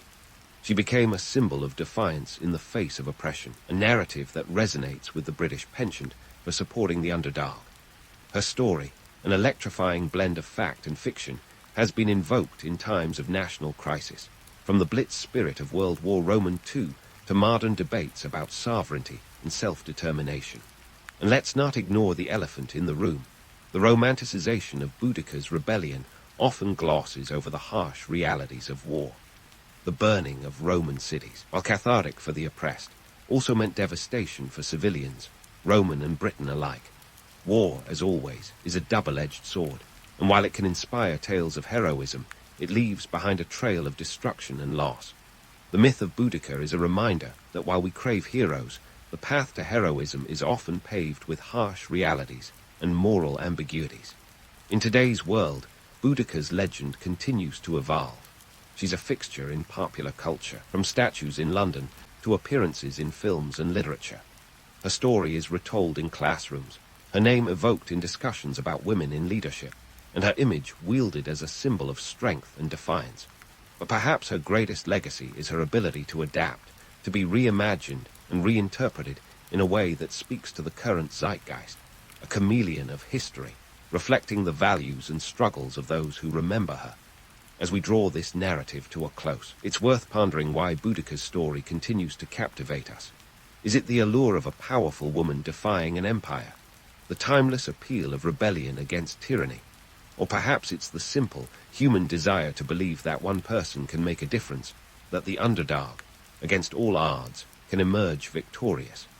Boudica, in all her mythic glory, offers us a mirror to our hopes, fears, and aspirations, reminding us that history is not just a record of the past, but a conversation with the present. So, as we bid farewell to Boudica, remember that her story is more than just a historical footnote. It's a living narrative that invites us to question, to challenge, and to dream. In the end, Boudica is both a cautionary tale and an inspiring saga, a symbol of the enduring human spirit that refuses to be broken. And while her rebellion may have ended in defeat, her legacy marches on, a timeless reminder that the fight for freedom is never truly over. In the world of 15th century royalty, where the line between drama and reality was thinner than a royal scepter, Queen Isabella I of Castile was a standout. Her early years weren't exactly the Cinderella story you might imagine, even if the idea of a princess rising from humble origins makes for a great bedtime tale. Born in 1451 in a modest town called Madrigal de las Altas Torres, Isabella's beginnings were anything but humble. Her father, John Roman II of Castile, was a king after all, and while her mother Isabella of Portugal might not have been a queen, she was of royal blood too. So, let's toss that rags-to-riches narrative aside quicker than you can say Habsburg jaw. Isabella's childhood was filled with more plot twists than a Netflix series. When her father died in 1454, her half-brother Henry Roman IV took the throne. Now, Henry isn't exactly remembered as the poster boy for strong leadership. In fact, his nickname, Henry the Impotent, might give you a clue about his reputation in the bedroom and the throne room. But let's not get sidetracked by Henry's less-than-sterling reputation. The real intrigue is in how Isabella navigated the murky waters of a royal court that was more Game of Thrones than fairy tale. Speaking of savvy moves, Isabella's education was surprisingly progressive for a woman of her time. While many medieval princesses were taught just enough to stitch a tapestry and smile at the right moments, Isabella was hitting the books with gusto.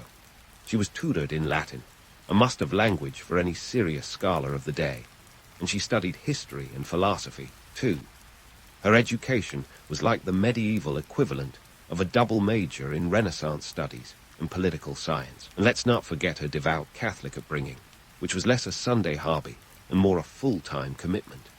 This religious fervor would let her fuel her intense drive to unify Spain under one faith.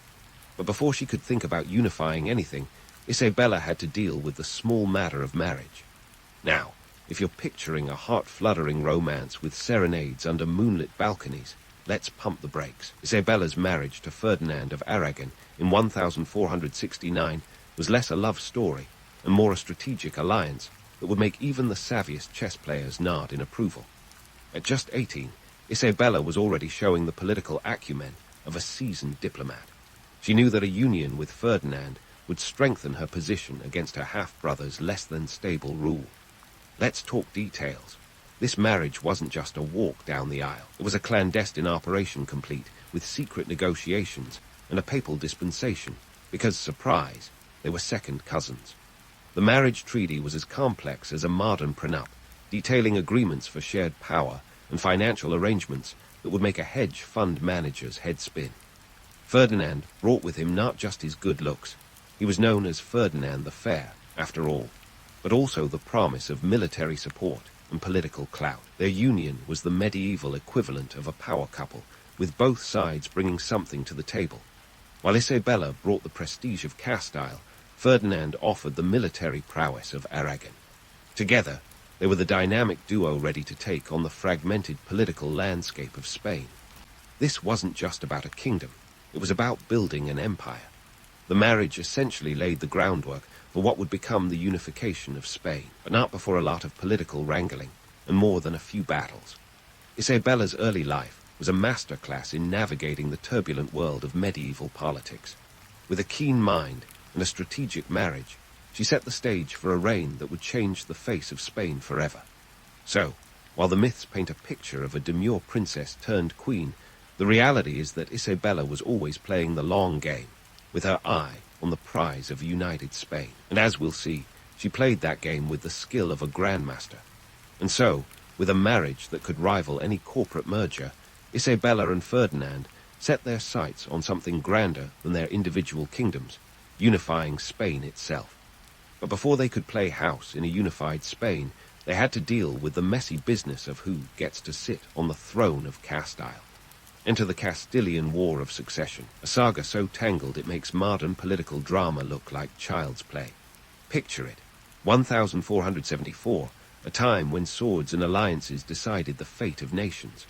When Isabella's half-brother, Henry Roman IV, shuffled off this mortal coil, it set off a chain reaction worthy of a Shakespearean tragedy.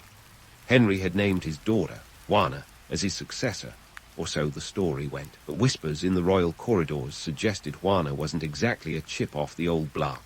Some said she was actually the daughter of a dashing nobleman, Beltran de la Cuva. Hence, the unfortunate moniker, Juana la Beltranger. Isabella, with her trademark political savvy, saw an opportunity and pounced quicker than a cat on a sunbeam. She declared herself the rightful queen of Castile, kicking off a succession war that was less of a knightly joust and more of a geopolitical chess match. The Castilian War of Succession wasn't just a family feud. It was a continental affair, with Portugal throwing its hat in Juana's ring, hoping to extend its influence over Castile through a strategic union. Isabella knew the battlefield wasn't just about swords and cavalry charges. It was about cold, hard cash. Her financial strategies were as cutting-edge as they come, and she knew that to win a war, you needed deep pockets. Forget dragons guarding hoards of gold. Isabella had something better, the support of powerful Castilian nobles, and crucially, the burgeoning middle class of merchants. These were the folks who knew their florins from their ducats, and understood that backing the right horse could mean lucrative returns in a unified Spain.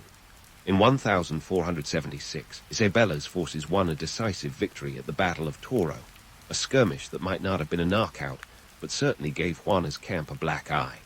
It was a turning point, proving that Isabella had not only the might, but the means to secure her claim. The victory at Toro was less about battlefield glory and more about the ripple effect it created among the nobles and financiers who were sitting on the fence. Suddenly, backing Isabella seemed like a sound investment. Meanwhile, Isabella was masterfully playing the diplomatic game, outmaneuvering seasoned politicians like she was born with a political compass in her hand. She secured a deal with King Louis Roman XI of France, no small feat, considering France's own interests in Iberian affairs. By 1479, the Treaty of Alcasovas sealed the deal, with Isabella recognized as the legitimate ruler of Castile. Juana was sidelined, packed off to a convent, and the war formally ended, though the political aftershocks would rumble for years. Now, let's take a moment to debunk the whole divine right narrative that some chroniclers love to spin. Sure, it's a romantic notion. Isabella, the chosen ruler by the grace of God, ascending the throne with celestial endorsement. But in reality, her claim to the throne was less about divine providence and more about strategic prowess and shrewd alliances. God may have been on her side, but so were the merchants, the nobles, and a well-oiled war machine. Isabella's rise to power wasn't just a tale of divine destiny. It was a masterclass in political maneuvering that would have made Machiavelli nod in approval. She understood that power was as much about perception as it was about reality. By aligning herself with powerful allies and presenting herself as the stabilizing force in a turbulent era, Isabella didn't just seize the throne, she earned it. Economically, Isabella's reign was like a roller coaster ride through the ups and downs of 15th century finance. She knew her treasury was the backbone of her power, and she wasn't about to let it slip through her fingers. Her financial reforms laid the groundwork for a more centralized Spanish economy, one that could support her ambitious plans of expansion and unification. She cracked down on corruption, ensuring that taxes filled the royal coffers rather than lining the pockets of unscrupulous officials. But let's not forget the human element in all this political theater. Isabella was more than a political chess player. She was a woman of intense faith, driven by a vision of a unified Spain under one crown and one church. Her religious convictions weren't just a footnote in her story. They were the driving force behind many of her decisions, for better or for worse. She saw herself as God's instrument, shaping Spain into a beacon of Catholicism.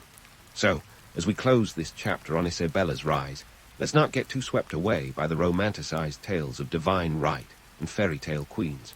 The real story is far more intriguing, a tale of a woman who played the game of thrones with unmatched skill, navigating the treacherous waters of medieval politics with a steady hand and a clear vision.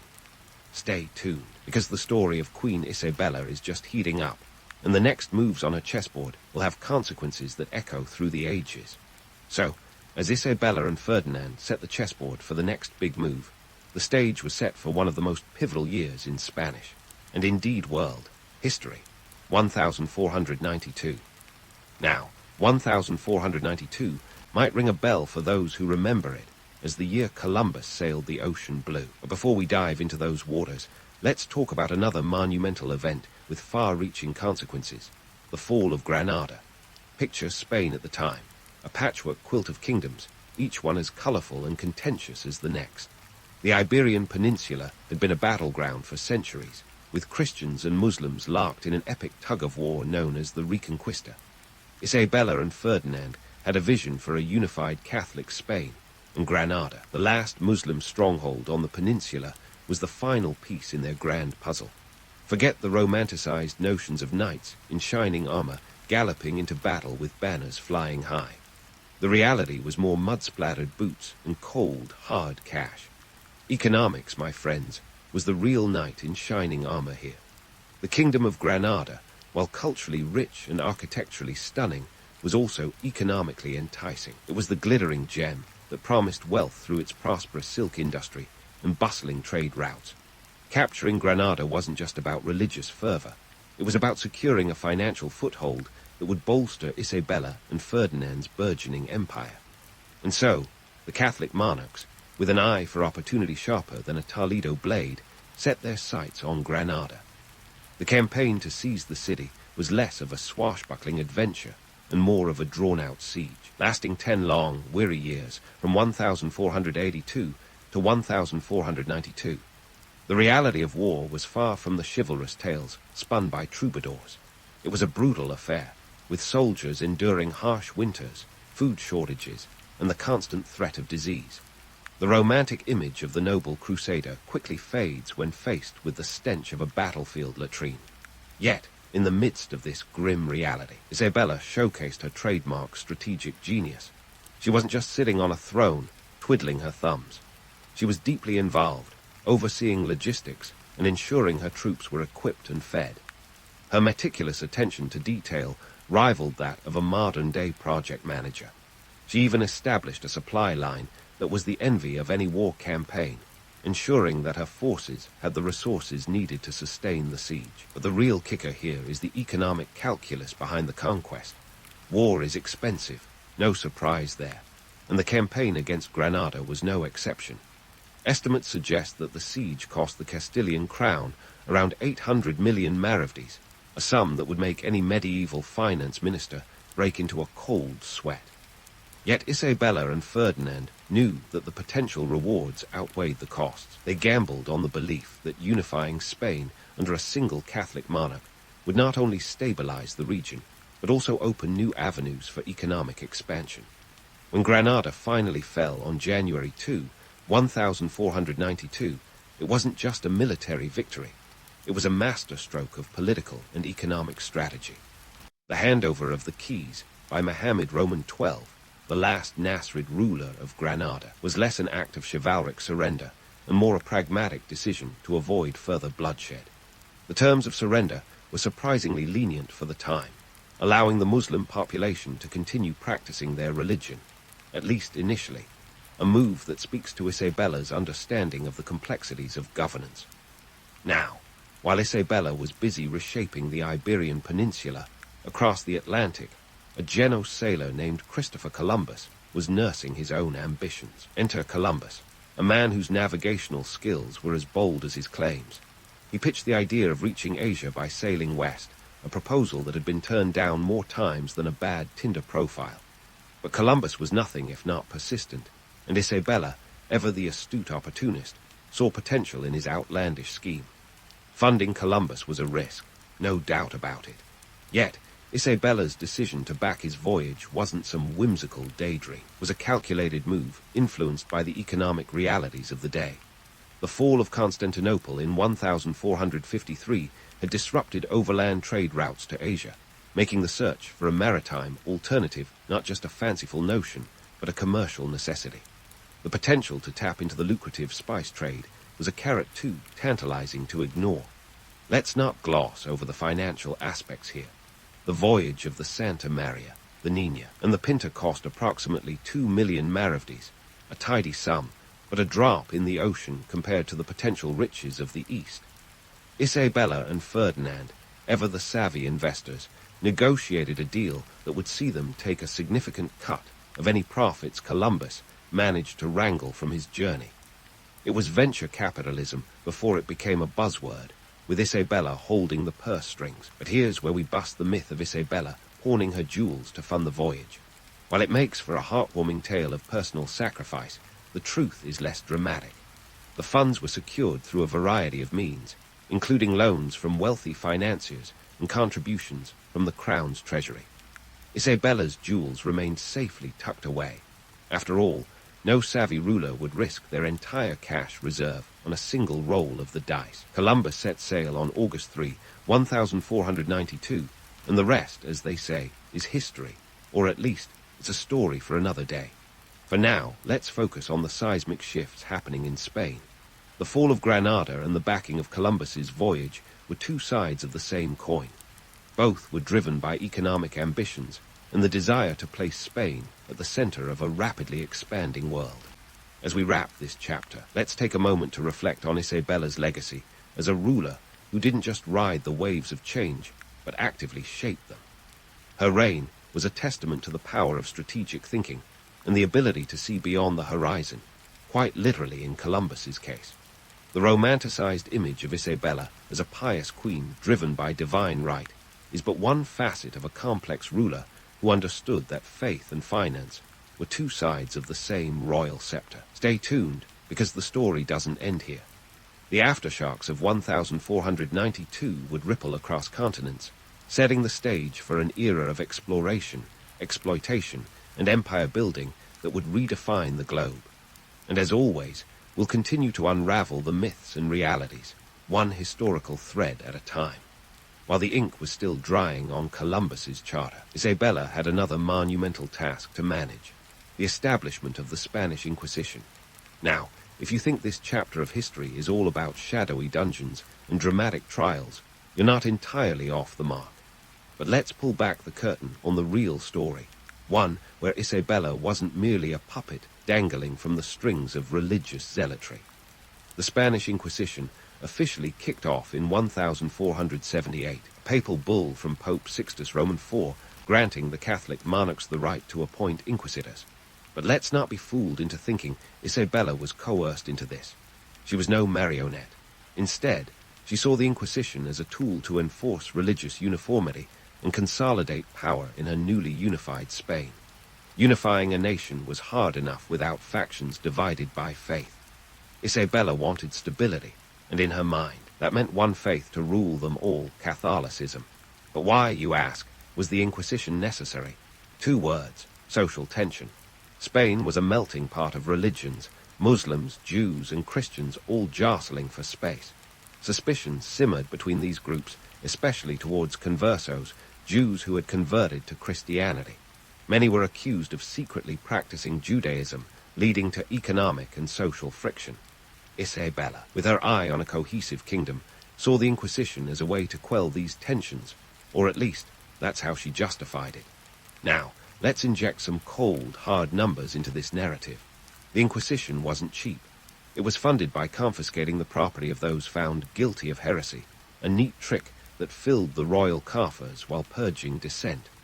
Between 1480 and 1530, over 2,000 people were executed, and countless others were imprisoned. This grim tally shows that the Inquisition was a financial and political tool as much as it was a religious one. But here's where we debunk another myth. The idea that the Inquisition was a medieval free-for-all is misleading. Trials were conducted with a legalistic rigor that would make modern bureaucrats weep with envy. Evidence was gathered, witnesses were called, and the accused had the right to defend themselves, albeit in a system stacked against them. This was less about medieval barbarism and more about medieval legalism gone wild. What about the social impact of these religious policies? Well, while the Inquisition aimed to create religious unity, it also sowed seeds of fear and distrust. Families lived with the constant threat of denunciation, and communities were torn apart by accusations. This wasn't the harmonious society Isabella had envisaged, but a fractured one, where suspicion lurked in every shadow. Yet, amidst the dark clouds of the Inquisition, Isabella was no one-trick pony. She was also a patron of the arts and education, believing that a culturally rich Spain was a powerful Spain. Under her reign, the University of Salamanca became a beacon of learning, attracting scholars from across Europe.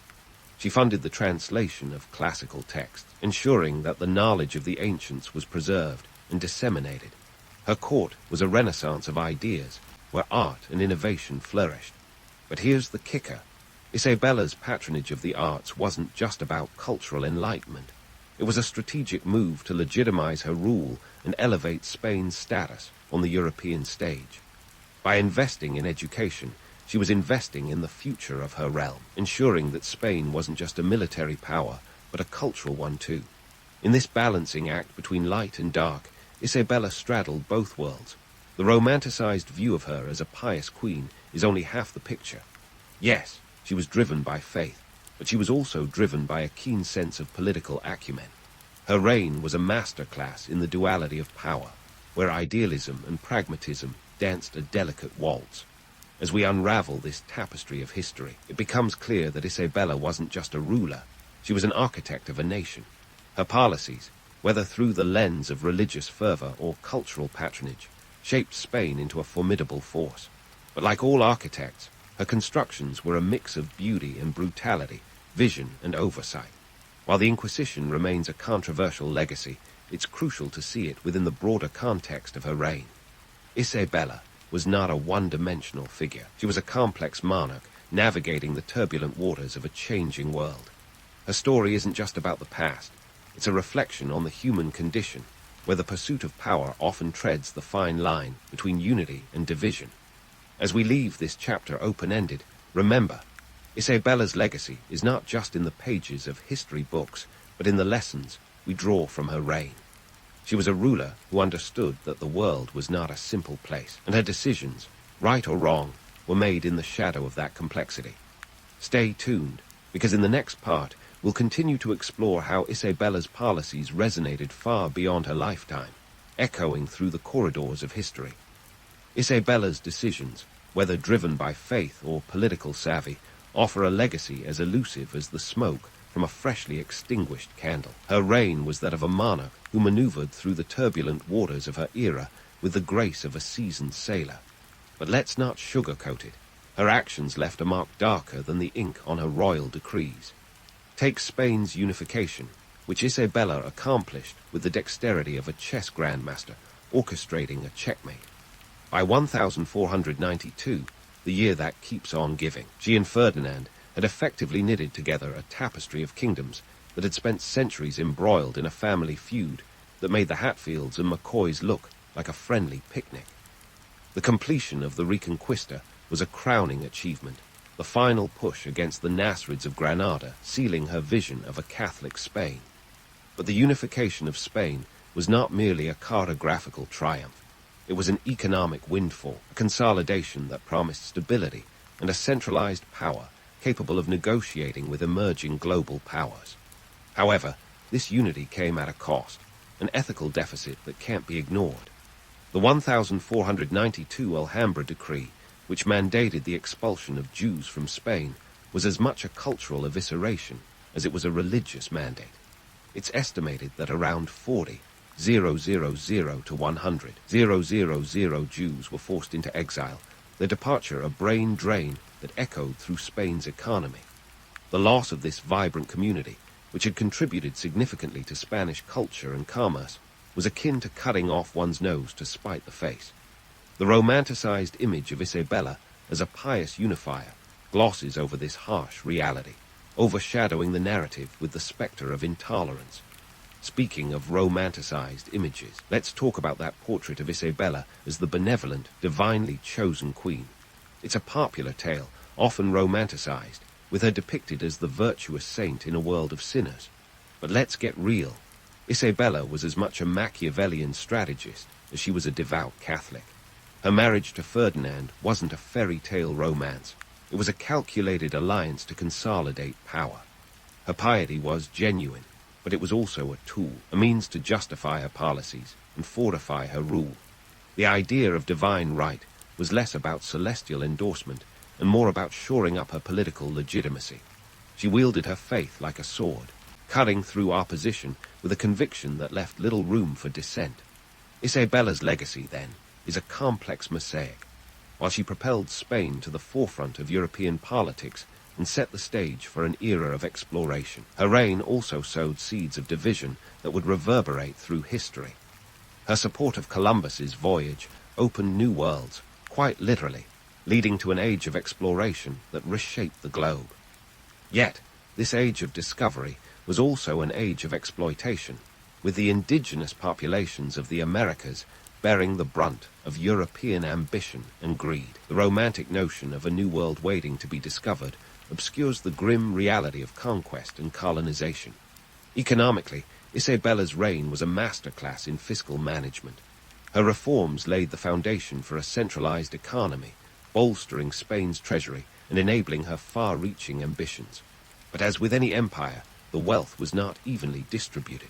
The nobility benefited, the crown got richer, and the common folk, well, they often found themselves footing the bill, their taxes funding wars and palatial projects, while their own lives remained tethered to the land. In modern Spain, Isabella's legacy is as divisive as ever. She's celebrated as a national hero, a unifier who laid the groundwork for Spain's golden age. Yet, she's also a figure of controversy, with her role in the Inquisition and the expulsion of the Jews casting long shadows over her accomplishments. The romanticized image of the Catholic monarchs is often at odds with the historical reality, a reality that includes the suffering of countless innocents caught in the crossfire of religious and political upheavals. Isabella's impact on the world is undeniable. She was the catalyst for an era of unprecedented exploration, her reign marking the dawn of a global age. Yet, this global age was marked by conquest and colonization, the consequences of which still echo in the geopolitical landscape today. Her legacy is a reminder of the dual nature of power, its ability to unite and divide, to create and destroy. So, as we wrap up this exploration of Isabella's life, let's leave behind the romanticized tales and embrace the complexities of her reign. She was a ruler who understood the intricacies of power, navigating a world of shifting alliances and emerging empires with a deft hand. Her story is one of ambition and consequence, a tale that resonates with the complexities of human nature, where ideals and realities often dance a tangled waltz. In the end, Isabella's reign is a testament to the enduring power of leadership and the indelible impact of decisions made in the corridors of power. Her legacy is a multifaceted narrative, one that challenges us to consider the ethical costs of ambition and the price of unity. As her story fades into the annals of history, it leaves us with questions that linger like echoes in a vast chamber, inviting us to reflect on the nature of power and the legacy we choose to leave behind. In the blistering sun of the Egyptian desert, with nothing but sand and the occasional camel for company, the pyramids of Giza rise like colossal, ancient skyscrapers. These architectural marvels are the OG wonders of the world, built long before humans figured out that a flat roof was a terrible idea in flood-prone areas. But let's not get ahead of ourselves. The pyramids weren't just about flaunting architectural prowess.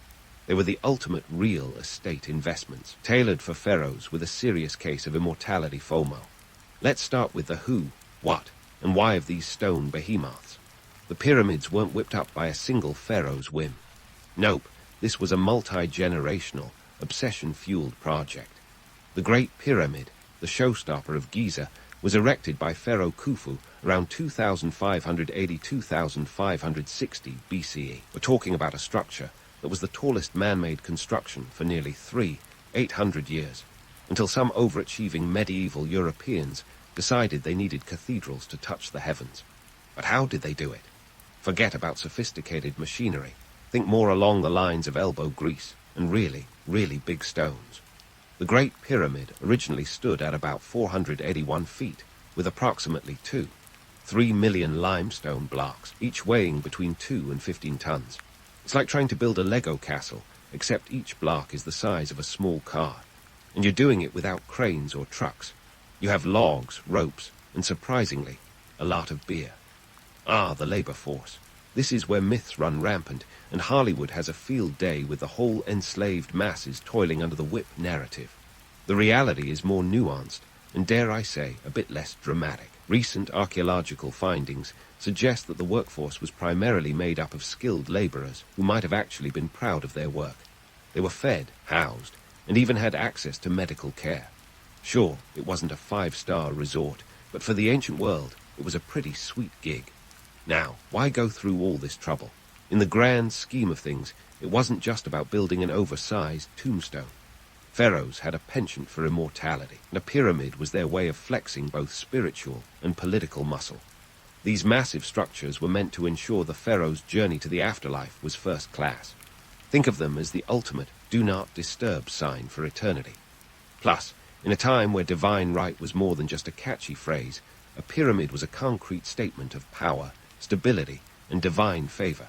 If you could build a pyramid, you could rule the world, or at least, the Nile Valley. Speaking of divine favor, let's not forget the economic and political motivations. Building a pyramid wasn't just about ensuring a cozy afterlife. It was also a way to stimulate the economy. Massive projects meant jobs, which meant a happier, more cooperative populace. It was like an ancient version of the New Deal, except instead of bridges and roads, you got a giant limestone pyramid. Plus, it was a handy distraction from the fact that life along the Nile could be pretty brutal. If you're busy hauling stones and being part of something monumental, you're less likely to grumble about the lack of air conditioning. The logistics were mind-boggling. Picture endless lines of workers maneuvering these blocks through a combination of sledges, ramps, and sheer willpower. They even had to align the pyramids almost perfectly with the cardinal points. Not bad for a civilization without GPS. Herodotus, the Greek historian, claimed it took 20 years and 100,000 men to build the Great Pyramid. Modern estimates are kinder, suggesting a workforce of about 20,000 to 30,000, rotating in shifts over 2 decades. And they didn't just slap a pyramid together. There was artistry involved, with polished limestone casing stones that made the structure shine like a gem in the desert sun. Amidst all this, one can't help but marvel at the sheer audacity of it all. The pyramids are a testament to human ingenuity and the lengths to which people will go to ensure their name survives the ages. But they also remind us of the harsh realities of ancient life. Sure, the pharaohs got their pyramids, but for the average worker, It was a lifetime of labor, with a few perks thrown in to sweeten the deal. In the end, the pyramids are not just architectural wonders. They are symbols of a civilization's dreams, ambitions, and sheer stubbornness. They tell the story of a society that believed in the power of the divine, the importance of legacy, and the undeniable appeal of a really impressive tomb. As the sun sets over Giza, casting long shadows that stretch across the sands, we are left with a silent reminder of what humanity can achieve when driven by faith, power, and the promise of eternity. And speaking of divine real estate, let's pivot from those magnificent pyramids to the temples, the ultimate blend of sacred sanctuary and political powerhouse. If the pyramids were the pharaoh's personal stargates to eternity, then the temples were their earthly offices, where they conducted business with the godly and the governmental alike. These were the skyscrapers of the ancient world, and trust me, the competition for the best office view was fierce. Pharaohs and priests, both with egos larger than life, jostled for control over these sacred spaces, each wanting to ensure their spiritual and political agendas were front and center. Let's kick things off with the Temple of Karnak, the granddaddy of all temples. Situated in Thebes, modern-day Luxor, for those keeping track with Google Maps, this temple complex was the ultimate flex of divine and royal might. Spanning over 200 acres, Karnak wasn't built in a day, or even a century. It was a continuous project, expanded and embellished by pharaohs across generations, starting around 2055 BCE and not really wrapping up until around 100 AD. Talk about a never-ending construction project. So, why did these pharaohs invest so much into temple construction? Well, temples weren't just religious sites. They were also administrative hubs, economic centers, and symbols of state power. They were the ancient equivalent of a CEO's corner office, complete with a divine heartline. Pharaohs could show off their piety and political dominance by building bigger and better temples, each more impressive than the last. The Temple of Amun-Re at Karnak, for example, was essentially an ancient PR campaign, with its massive hypo-style hall boasting 134 columns, each about 69 feet tall and 10 feet in diameter. Imagine trying to host a dinner party in there. And let's talk about those columns, because they weren't just for holding up the ceiling. Oh no, they were blank canvases for an all-out propaganda blitz. Hieroglyphs and reliefs adorned these colossal structures, detailing the pharaoh's divine lineage, military victories, and generous offerings to the gods. Think of them as ancient Instagram posts, each carving a carefully curated narrative to boost the pharaoh's follower count among the mortals and the immortals alike. But here's the kicker. Building these temples required resources that could make even the most seasoned Wall Street banker sweat.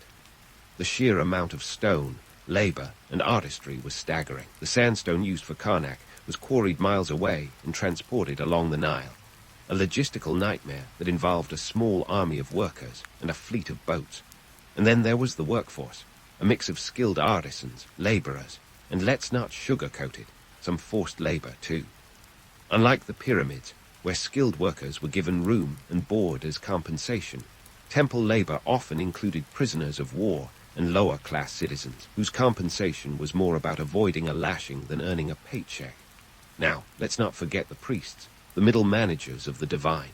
These guys wielded enormous power, often rivaling the pharaohs themselves. The temples were not just places of worship. They were economic powerhouses, owning vast tracts of land and employing thousands of people. The priests controlled these assets, and with them, they often found themselves in a delicate dance with the pharaohs. The real estate may have been divine, but the politics were all too human. Pharaohs had to balance religious authority with their own, sometimes resorting to appointing family members to key priestly positions to keep things under control. But the temples weren't just about politics and power plays. They were also architectural marvels that pushed the boundaries of what was possible. Take the Luxor Temple, another jewel on the Nile's banks, built primarily by Amenhotep III and later added to by Ramses II. This temple was a masterclass in symmetrical design. Its grand entrance, flanked by massive statues of Ramses II, was the ancient world's version of a red carpet welcome. And while we're on the subject of Ramses II, talk about a guy who knew the value of a good PR campaign. This pharaoh was the original influencer. plastering his likeness on anything and everything, ensuring that his brand was unmistakable from Cairo to Kush. Let's not ignore the economic impact these temples had on their communities. They were major employers and centers of trade and industry. Pilgrims and devotees flocked to these sites, bringing offerings and providing a steady flow of income and resources. Temples were also centers of learning and knowledge, housing libraries and schools that attracted scholars from across the ancient world. It was a win-win: spiritual enlightenment for the masses and a robust GDP boost for the state. But amidst all the grandeur and glory, there's a sobering reminder of the human cost. These temples, like the pyramids, were built on the backs of countless workers, many of whom toiled in harsh conditions for little reward. While the pharaohs and priests basked in divine favor, the workers faced a reality that was far less glamorous. Yet, in a strange twist of fate, it is their collective labor that has stood the test of time, leaving us with these incredible remnants of a civilization that understood the power of architecture as both a tool of the divine and a symbol of human ambition. As the sun sets over the temple complex, casting long shadows that dance across the columns and statues, we're left with a sense of awe at what humanity can achieve when driven by faith, power, and a touch of hubris. The temples are a testament to the eternal struggle between the earthly and the divine, a dance of power and piety that continues to captivate us millennia later. But our journey through Egypt's architectural wonders isn't over yet. There's still more to explore, from the intricate hieroglyphs that whisper tales of gods and men to the hidden chambers that guard their secrets. So, stay tuned as we continue to unravel the mysteries of ancient Egypt, one stone at a time. As we continue our journey through Egypt's architectural wonders, it's time to sift through the sand and separate the fact from the fiction. You know the drill: aliens, curses, and all that jazz. These myths have clung to the pyramids and temples like stubborn barnacles, overshadowing the real triumphs and trials of the ancient Egyptians. First up, let's address the extraterrestrial elephant in the room. Ah, yes, the theory that the pyramids were built by little green men, because clearly humans couldn't possibly have managed such a feat. While it's true the pyramids are out of this world in terms of grandeur, let's ground ourselves in reality. The idea that aliens constructed the pyramids is as appealing as it is absurd. Sure, the pyramid's alignment with the cardinal points is impressive, and their engineering precision could make a Swiss watch blush. But the truth is, the ancient Egyptians were simply that good. With a labor force that would have made any modern project manager weep with envy, they mastered the art of organization and logistics. Archaeological evidence shows that these folks were meticulous planners, harnessing the power of simple machines and sheer manpower. They didn't need alien technology. They had math, ingenuity, and a workforce fueled by bread and beer. So, unless you believe the aliens also taught them how to brew a decent pint, it's time to retire this myth. Then there's the curse of the pharaohs, a tale that's been spun into countless horror flicks and campfire stories. The myth gained traction in the 1920s when Lord Carnarvon, the financial backer of Howard Carter's Tutankhamun expedition, died shortly after the tomb's discovery. Cue the spooky music and ominous headlines. The truth: Carnarvon died from an infected mosquito bite, a mundane, if unfortunate, event dressed up in supernatural garb. The so-called curse was more a media sensation than reality. Besides, if curses were real, wouldn't the first targets have been the tomb raiders who plundered these sites centuries before? Despite the lack of hexes and alien interventions, the ancient Egyptians did face very real, very human challenges. Building these monumental structures was back-breaking work, not only physically, but economically. The Great Pyramid of Giza, for instance, required a staggering amount of resources. Estimates suggest that during peak construction, the pyramid's workforce consumed about 4,000 pounds of bread and 8,000 liters of beer daily. It was the original carb-heavy diet plan, minus the gluten-free options.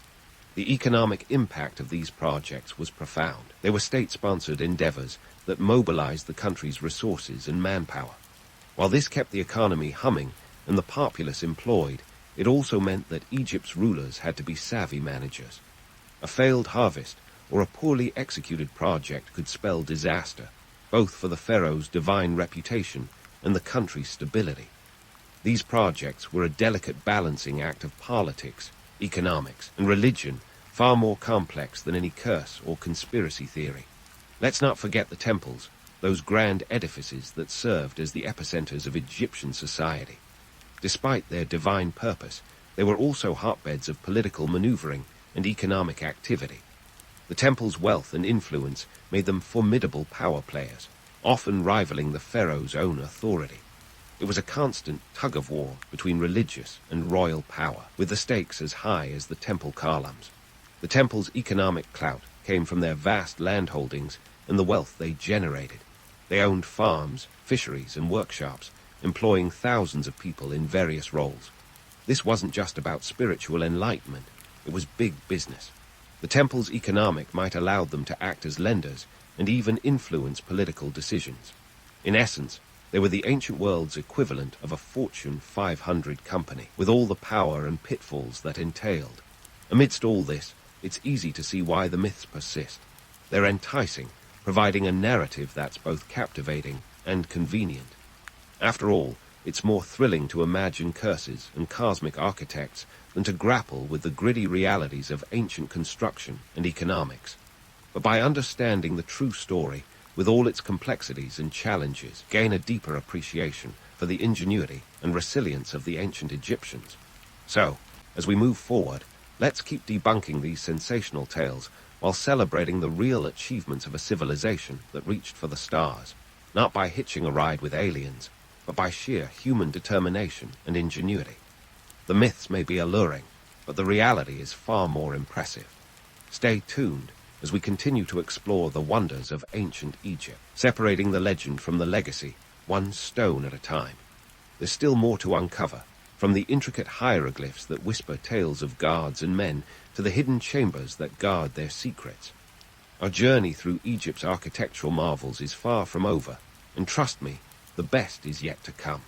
So, as we peel back the layers of myth and marvel at the pyramids and temples, it's time to zero in on the folks who actually got their hands dirty, the everyday Egyptians. These colossal projects didn't just spring up overnight, like some ancient pop-up shop. Nope, they were the result of a massive labor force, a meticulously organized hierarchy, and a society that ran like a well-oiled chariot, most of the time. First up, let's talk about the social hierarchy that made all of this possible. Ancient Egypt was as stratified as a trifle, with the pharaoh perched at the top, both ruler and living deity, while the peasants held down the fort at the bottom. In between, you had a bouquet of officials, scribes, and artisans, each playing their part in the grand pyramid scheme. But don't be fooled by the romantic notion of the noble peasant.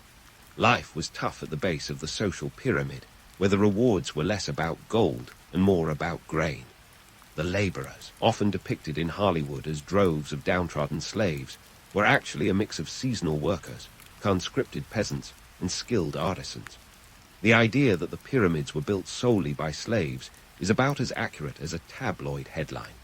In reality, many workers were part of a corvée system, a sort of ancient draft where peasants would work on state projects during the off-season from farming. It was like a national service, but instead of learning to drive tanks, you were hauling limestone blocks. Talk about a workout. And let's not forget the skilled laborers, who were the unsung stars of the show. These guys were the Michelangelos and Da Vincis of their day, crafting everything from intricate stone carvings to the massive statues that flanked temple entrances.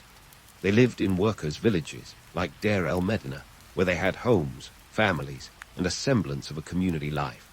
In fact, records show they were paid in grain, fish, and beer, which doesn't sound too bad, unless you're gluten intolerant. Now, onto the economic implications, because let's face it, building something that can be seen from space isn't cheap. These architectural wonders were Egypt's version of a stimulus package, creating jobs and boosting the economy through construction, transport, and agriculture. The state controlled vast lands and resources, and these projects were a way to redistribute wealth, albeit with a hefty slice of the pie going to the ruling elite. It was a delicate balancing act, keep the workers fed and content, and the pharaoh's divine status intact. The logistics of these projects could make even the most seasoned project manager break into a cold sweat. Picture this. Thousands of workers, all needing food, shelter, and tools, coordinated with a precision that would make a Swiss watch blush. The quarries at Tura and Aswan churned out limestone and granite, which were then transported up the Nile, a feat of engineering and ingenuity. The river was the lifeblood of Egypt, not just a picturesque backdrop for a pharaoh's afternoon sail. And then there were the priests, who weren't just spiritual guides, but economic powerhouses in their own right. The temples they managed were like ancient corporations, with vast tracts of land, livestock, and laborers at their disposal. They were also tax-exempt, which, surprise, surprise, made them fabulously wealthy. This wasn't just about piety. It was an economic strategy that ensured the temples remained influential players in the political game, often rivaling the power of the pharaohs themselves. In all this hustle, let's not forget the women of ancient Egypt, who weren't exactly sitting idly by, fanning themselves in the shade. Women could own property, initiate divorce, and engage in business. Some even rose to power as queens and regents, like Hatshepsut and Cleopatra, although Cleopatra's story had a bit more Roman drama than most. Life for the average Egyptian woman was still largely domestic, but they were far from powerless. So, what was the day-to-day like for an Egyptian worker? Well, if you were part of the pyramid builders at Giza, you'd wake up before dawn, grab a quick breakfast of bread and beer, because why not start the day with a buzz, and then head off to work? The sun was your clerk, and your day was filled with hauling, cutting, and chiseling until the stars came out. It was hard, grueling work, but there was a sense of pride in contributing to something that would stand the test of time. The social contract in ancient Egypt was as much about the afterlife as it was about the here and now. The Egyptians believed in Mad, a concept of cosmic order and balance. By contributing to the pharaoh's projects, they were ensuring their own place in this eternal balance. It was a system that kept the wheels turning, with each person playing their part in the grand tapestry of Egyptian life. In the grand scheme of things, these architectural feats were more than just tombs or temples. They were the heartbeats of a civilization, the physical manifestations of a society that understood the power of the collective effort. They remind us of a time when human ambition reached for the stars, not with lasers and rockets, but with stone and sweat. As we continue to unravel the mystery of Egypt's architectural wonders, keep in mind that the real story is as much about the people who built them as the gods and kings they honored. So, stay with us as we dive deeper into this ancient world, where the sands of time have yet to bury the secrets of a civilization that continues to captivate us millennia later. There's more to come, more stones to turn, and more myths to debunk. The journey through Egypt's past is far from over, and the next chapter promises even more intrigue and discovery. As we wrap up our whirlwind tour through the sands of time and stone, let's pause and take stock of the legacy these ancient wonders have left in their wake. The pyramids and temples of Egypt, with all their grandeur and grit, are far more than just a collection of impressive stones. They're the architectural equivalent of a mic drop, a testament to human ambition and audacity that continues to echo through the ages. These structures are the ultimate flex, a shout-out to future generations that says, "We were here, and we meant business." Now, let's talk influence. The impact of these architectural marvels stretches far beyond the borders of ancient Egypt. Their influence is like a ripple in the Nile, reaching across centuries and continents, inspiring some of the most iconic structures we see today. Consider the Washington Monument, which, at 555 feet, is essentially an obelisk on steroids. Or the Louvre Pyramid in Paris, a modern nod to ancient genius, blending the old with the new in a way that's both chic and timeless. But what is it about these colossal constructions that continues to captivate us? Perhaps it's the sheer scale, the audacity of building something so massive before cranes and concrete mixers were even a twinkle in an engineer's eye. The Great Pyramid of Giza, for instance, remained the tallest man-made structure for nearly 800 years. That's longer than most celebrity marriages. It wasn't until the Lincoln Cathedral in England was completed in 1311 that the pyramid was finally dethroned, and even then, it wasn't by much. There's also something undeniably alluring about the mystery that shrouds these ancient wonders. Despite centuries of study, the pyramids and temples still hold secrets that elude us. It's like the ultimate historical whodunit, with archaeologists and historians playing detective, piecing together clues from the past. And let's be honest, who doesn't love a good mystery? Beyond the allure and enigma, the pyramids and temples offer us lessons in ambition and hubris. These structures were not just about ensuring a comfortable afterlife. They were about making a statement. The pharaohs weren't content with ruling in the here and now. They wanted to leave a mark that would outlast the shifting sands of time. It's a reminder of the human desire to transcend mortality, to be remembered long after we've shuffled off this mortal coil. Yet, there's a flip side to all this ambition, a cautionary tale of hubris. The ancient Egyptians poured enormous resources into these projects, often at great cost to their economy and populace. It was a delicate balance, and when that balance tipped, it could spell disaster. The Old Kingdom, for example, saw a decline partly due to the economic strain of pyramid building, leading to a period of instability and famine. It's a lesson in the importance of sustainability, a reminder that even the most impressive legacy can crumble if the foundations aren't sound. And then there's the human element. The pyramids and temples were built by thousands of workers, each contributing their sweat and labor to something greater than themselves. Their stories are etched into the stones, a testament to the collective effort that made these wonders possible. It's a poignant reminder that behind every great achievement are countless unsung heroes who toiled in the shadows. In modern times, the fascination with ancient Egypt shows no signs of waning. From Hollywood blockbusters to museum exhibitions, the mystique of the pyramids and temples continues to captivate our imaginations.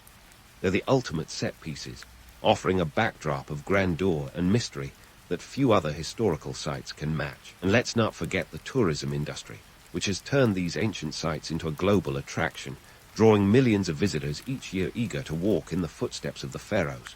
So, as we take a final glance at these monuments, what can we learn from them? Perhaps it's the reminder that ambition, while a powerful driving force, must be tempered with humility. That true legacy is not just about what we build, but how we build it. And that, ultimately, the greatest achievements are those that stand the test of time, not just in bricks and mortar, but in the human spirit. In the end, the pyramids and temples of Egypt are more than mere relics of a bygone era. They're a bridge between the past and present, a testament to human ingenuity and the relentless pursuit of greatness. As the sun sets over the desert, casting a golden hue over these ancient stones, we're left with a sense of awe and wonder at what humanity can achieve when driven by dreams and determination.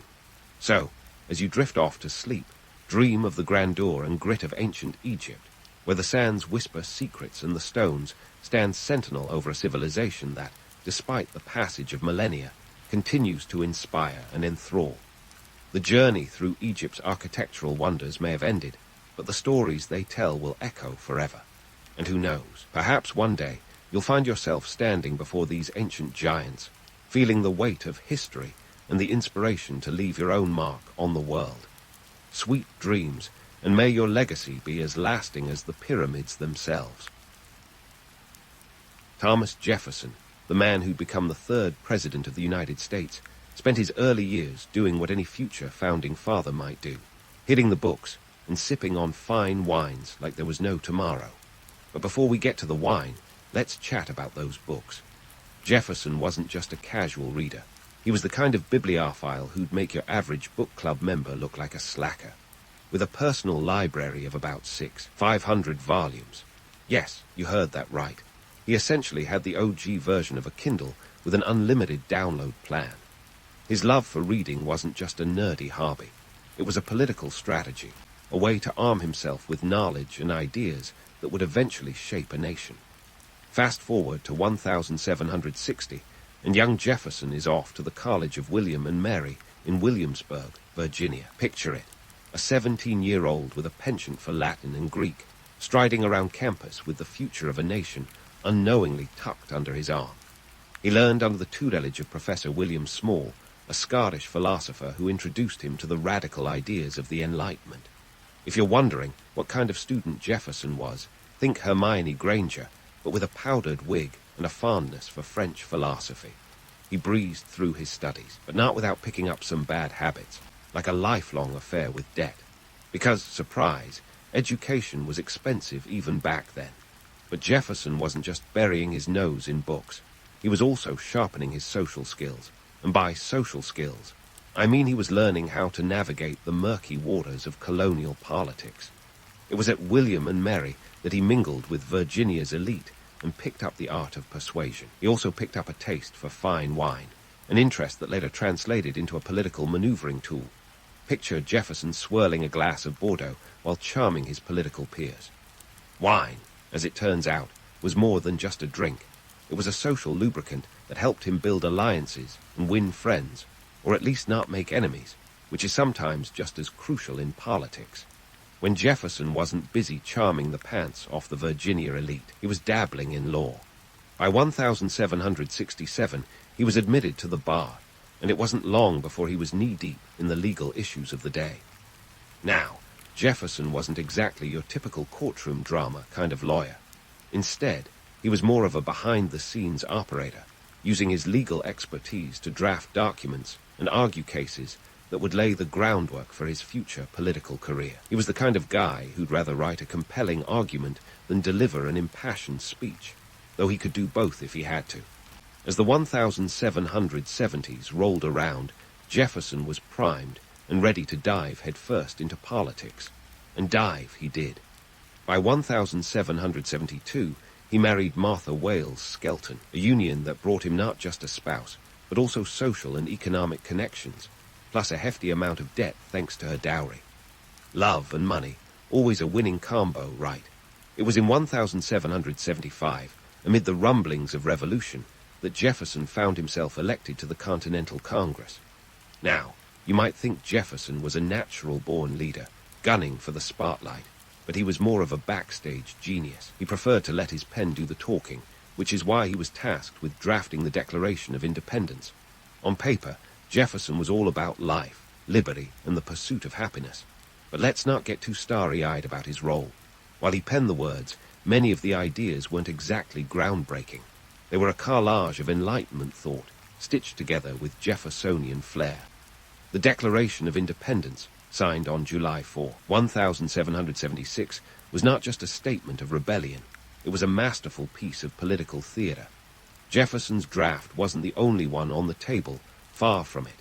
The Continental Congress debated, edited, and revised his words, cutting about a quarter of the original draft. Rumor has it Jefferson sulked like a teenager whose favorite paragraphs were axed. But hey, no one ever said democracy was pretty. Jefferson's knack for political maneuvering was evident in his ability to balance his personal ideals with the pragmatic demands of nation building. He knew when to stand firm and when to yield, a skill that would serve him well throughout his career. Still, it's worth questioning the romanticized image of Jefferson as a pure visionary. Sure, he had ideas, big ones, but he also had the savvy to navigate the complex political landscape of his time, and that, perhaps, is what makes him truly remarkable. His early years were a cocktail of intellect, ambition, and a dash of wine-induced diplomacy, ingredients that would define his political strategy and legacy in the years to come. Now, Jefferson's journey from the halls of the Continental Congress to the governor's mansion in Virginia isn't exactly a fairy tale of seamless transitions. Imagine trying to run a state smack dab in the middle of a war with the British breathing down your neck. In 1779, when he took office, Virginia was, to put it mildly, a hot mess. It's like inheriting a house with a leaky roof, termites, and no plumbing. And who's there to fix it? Jefferson, armed with a quill, a penchant for grand ideas, and a knack for rubbing people the wrong way. One of Jefferson's first moves as governor was to up and relocate the capital from Williamsburg to Richmond in 1780. Now, you might think, why bother with a capital move when there's a war going on? But Jefferson had his reasons. Richmond was further inland, offering a strategic advantage and making it less vulnerable to British naval attacks. Think of it as moving your valuables from the front porch to the attic when you know there's a storm coming. But not everyone was thrilled with the change. Williamsburg's elite saw it as an affront to their status and influence. You can almost hear them grumbling over their port. What does Richmond have that we don't? The answer, a little less exposure to cannon fire. Of course, moving the capital didn't make Richmond invincible. In January 1781, British forces led by none other than Benedict Arnold, yes, the infamous turncoat, sacked Richmond in a raid that left Jefferson scrambling. This wasn't a great look for the governor, who was criticized for not doing enough to protect the city. It's like hosting a party and having the neighbors crash it while you're still setting up the snacks. The fallout from this raid left a stain on Jefferson's record, one that his political adversaries would not let him forget. But let's not just pin him down as a sitting duck in Virginia. Jefferson's tenure as governor was marked by a series of policy decisions that, while controversial, aimed to streamline Virginia's government and economy. He pushed for reforms in the legal system, education, and the abolishment of primogeniture, because why should the eldest son get everything right? But many of these efforts were overshadowed by the chaos of war and the ever-present specter of British invasion. Fast forward to Jefferson's post-gubernatorial life, and we find him sailing across the Atlantic to France in 1784. The man who was once dodging British troops in Virginia was now rubbing elbows with European aristocrats. He was appointed as a minister to France, a role that would have anyone else pinching themselves. But for Jefferson, it was a double-edged sword. On one hand, he was in his element, surrounded by the Enlightenment thinkers he'd long admired. On the other, he was tasked with representing a fledgling nation that was, quite frankly, not high on Europe's list of concerns. Jefferson's time in France was a whirlwind of diplomacy and decadence. Let's just say he wasn't exactly living the minimalist lifestyle. He immersed himself in French culture, which sometimes seemed more like a love affair than a diplomatic mission. He hobnobbed with the likes of Voltaire and Rousseau, indulged in fine French cuisine, and yes, expanded his wine collection. Picture it, Jefferson at a Parisian soiree, discussing philosophy over escargot, all while trying to secure France's support for a young America that was, at best, a scrappy underdog. His Francophile tendencies, though charming, weren't always practical. Take his enthusiasm for French architecture, for instance. Jefferson was so smitten with French style that he wanted to redesign Monticello with a French flair, even though such an undertaking was both costly and logistically nightmarish. Imagine trying to import French windows and doors when your nation's economy is on the ropes. But Jefferson's tastes often overshadowed his budgetary constraints, a theme that would follow him throughout his life. His diplomatic efforts were a mixed bag. While he succeeded in improving trade relations and securing French loans, his partiality toward all things French occasionally put him at odds with the more Anglo-centric views back home. It's the classic tale of someone returning from abroad with a new accent and a wardrobe full of berets, impressive to some, pretentious to others. Nevertheless, his work in France laid important groundwork for future American diplomacy, even if his personal expenses sometimes rivaled the national budget. And so, while Jefferson, the Francophile, was busy navigating the salons of Paris, he never lost sight of the American cause. His letters back home were filled with fervent calls for the protection of liberty and the spread of democracy, though the irony wasn't lost on him. Fighting for American independence on foreign soil, all while admiring the culture of a monarchy, was a contradiction he grappled with. Yet, like many of his era, Jefferson was a man of complexities and contradictions, a walking embodiment of the Enlightenment he so cherished. As his stint in France came to an end, Jefferson returned to the United States in 1789, bringing with him not just trunks full of French goodies, but also a renewed vision for his homeland. The experiences and connections he forged abroad would shape his political strategies back on American soil, but that's a tale for another time. For now, we leave Jefferson poised to re-enter the American political fray, armed with European sophistication and a closet full of silk waistcoats. Jefferson returned to American shores like a seasoned traveler with tales to tell and lessons to share. Yet he wasn't just any wanderlust-filled academic. He was a man poised to shape the destiny of a young nation. Fast forward to 1801, and he's inaugurated as the third president of the United States, a role that would test his ideals against the gritty realities of governance. And speaking of grit, let's dive into one of the most audacious moves of his presidency, the Louisiana Purchase. Now, let's set the stage. It's 1803, and Jefferson faces a geopolitical chessboard that would make any leader break out in a cold sweat. Napoleon Bonaparte, the ambitious French leader with a knack for both military conquests and the occasional sale of vast territories, was looking to offload the sprawling expanse of Louisiana. We're talking about 828,000 square miles of land, an area so vast that had effectively doubled the size of the United States overnight. Here's the kicker.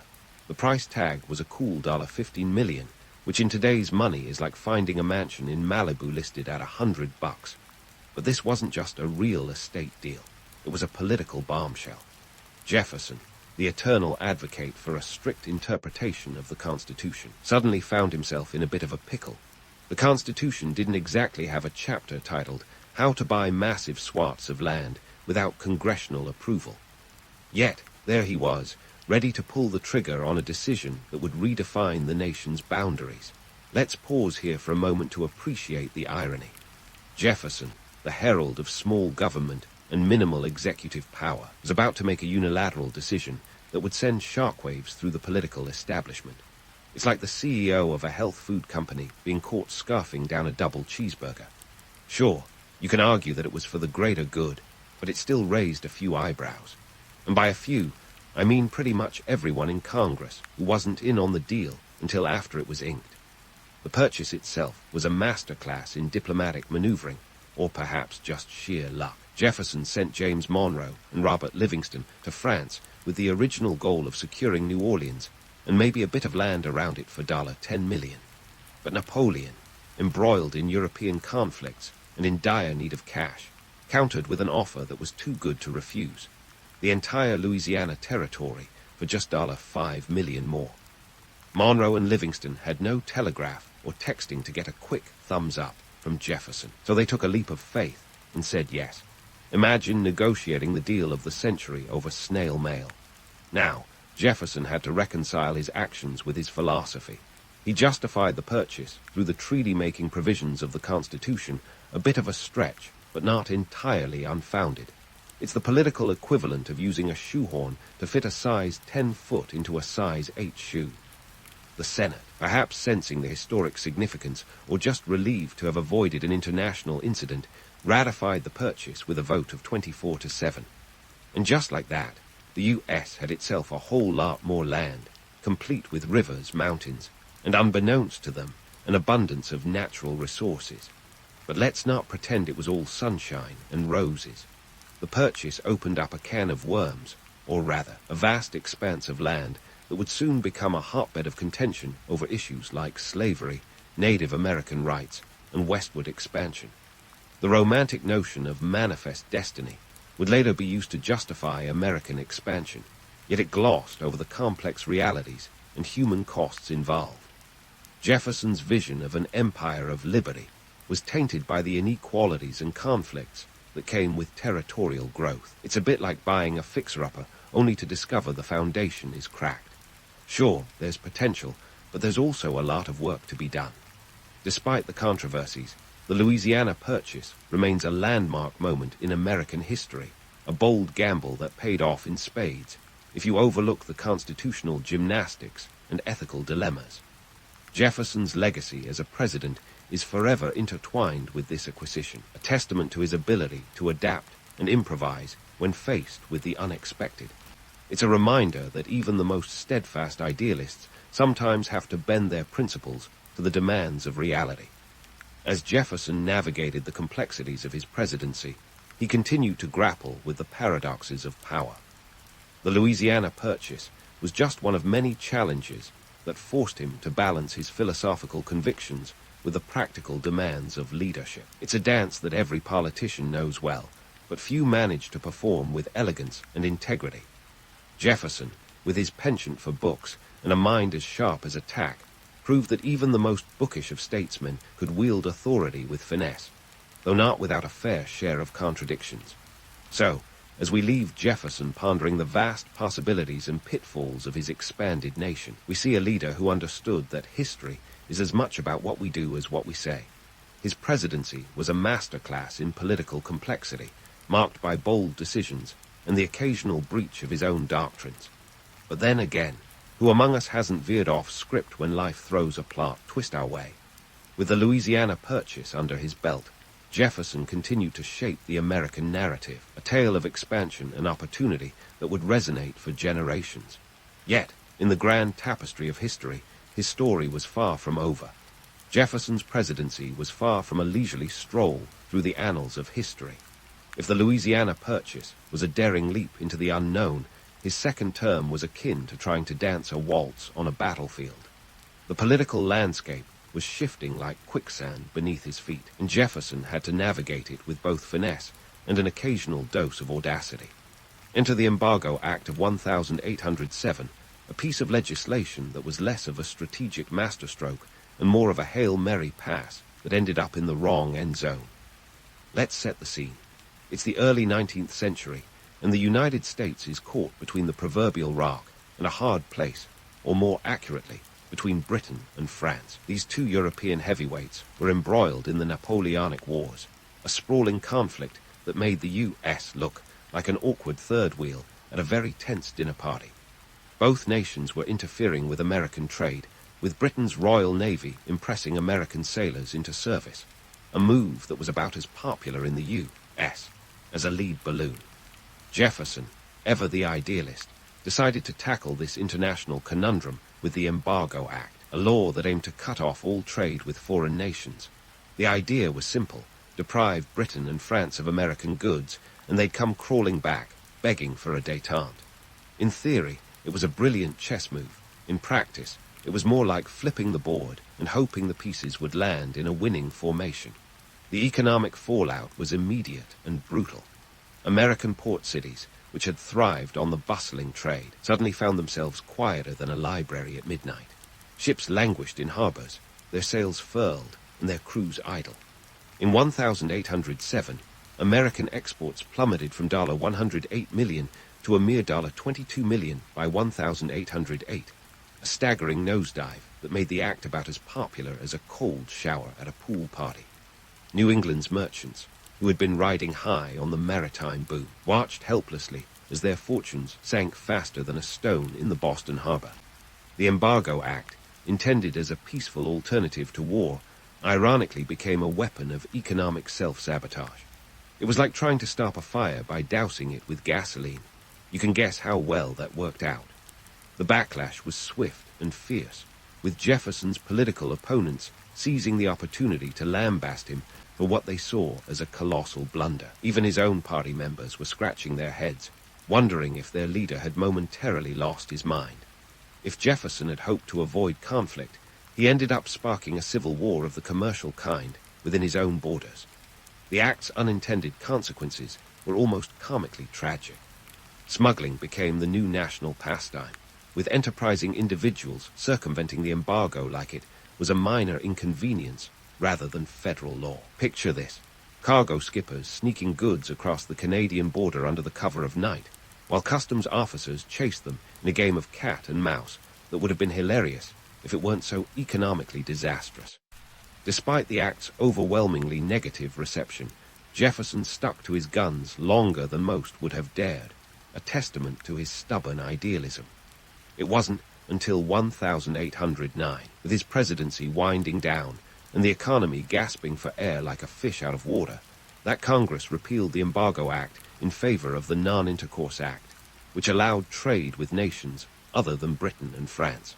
It was a classic case of too little, too late, a feeble attempt to stem the bleeding that the embargo had caused. As Jefferson wrapped up his presidency, the weight of his second term's failures hung heavy on his shoulders. He returned to Monticello, his cherished estate in Virginia, with dreams of a peaceful retirement. But if Jefferson thought he'd be spending his golden years sipping wine and tending to his gardens, he was in for a rude awakening. His financial troubles were as persistent as a mosquito on a hot summer night, and his estate was more money pit than paradise. Despite his philosophical leanings toward agrarian simplicity, Jefferson's tastes were anything but modest. His penchant for French architecture and his extensive book collection were as much a burden as a blessing. Monticello, with its grandiose design and ever-expanding collections, was less a home and more a monument to Jefferson's unending quest for knowledge and beauty. It was the architectural equivalent of a champagne taste on a beer budget, and maintaining it required funds that Jefferson simply didn't have. Debts piled up like snowdrifts in a blizzard. Its finances were a tangled web of loans and IOUs, a testament to his lifelong struggle with fiscal discipline. By the time of his death in 1826, Jefferson was in debt to the tune of $107,000, a staggering sum that left his heirs scrambling to salvage what they could from the estate. It's a cruel irony that the man who helped lay the foundation for a nation struggled to keep his own financial house in order. Yet, even as he grappled with these earthly woes, Jefferson's mind remained a beacon of idealism. He continued to correspond with friends and former colleagues, waxing philosophical about the future of democracy and the American experiment. The contradictions in his life, his love for liberty juxtaposed with his ownership of slaves, his advocacy for frugality overshadowed by his own extravagance, painted a picture of a man whose lofty ideals often clashed with the harsh realities of life. In the twilight of his years, Jefferson's vision for America remained undimmed, even as his personal dreams slipped further from reach. He envisioned a nation of yeoman farmers, self-reliant and virtuous, living in harmony with the land. It was a beautiful dream, yet one that required a level of simplicity that eluded Jefferson himself. His life was a tapestry woven with threads of brilliance and contradiction, a testament to the complexity of human nature and the imperfect pursuit of perfection. As we leave Jefferson at Monticello, pondering his legacy and the future of the nation he helped create, we're reminded that history is rarely neat and tidy. It's a mosaic of triumphs and failures, ideals and compromises. Jefferson's story is far from over, and as we continue to explore his life and impact, we'll uncover more layers of a man who, despite his flaws, dared to dream big and leave an indelible mark on the world. As we leave Jefferson at Monticello, pondering his legacy and the future of the nation he helped create, we're reminded that history is rarely neat and tidy. It's a mosaic of triumphs and failures, ideals and compromises. Jefferson's story is far from over, as we peel back the layers to scrutinize the enigma of his legacy, a blend of visionary political thought and personal contradictions that continue to spark debate.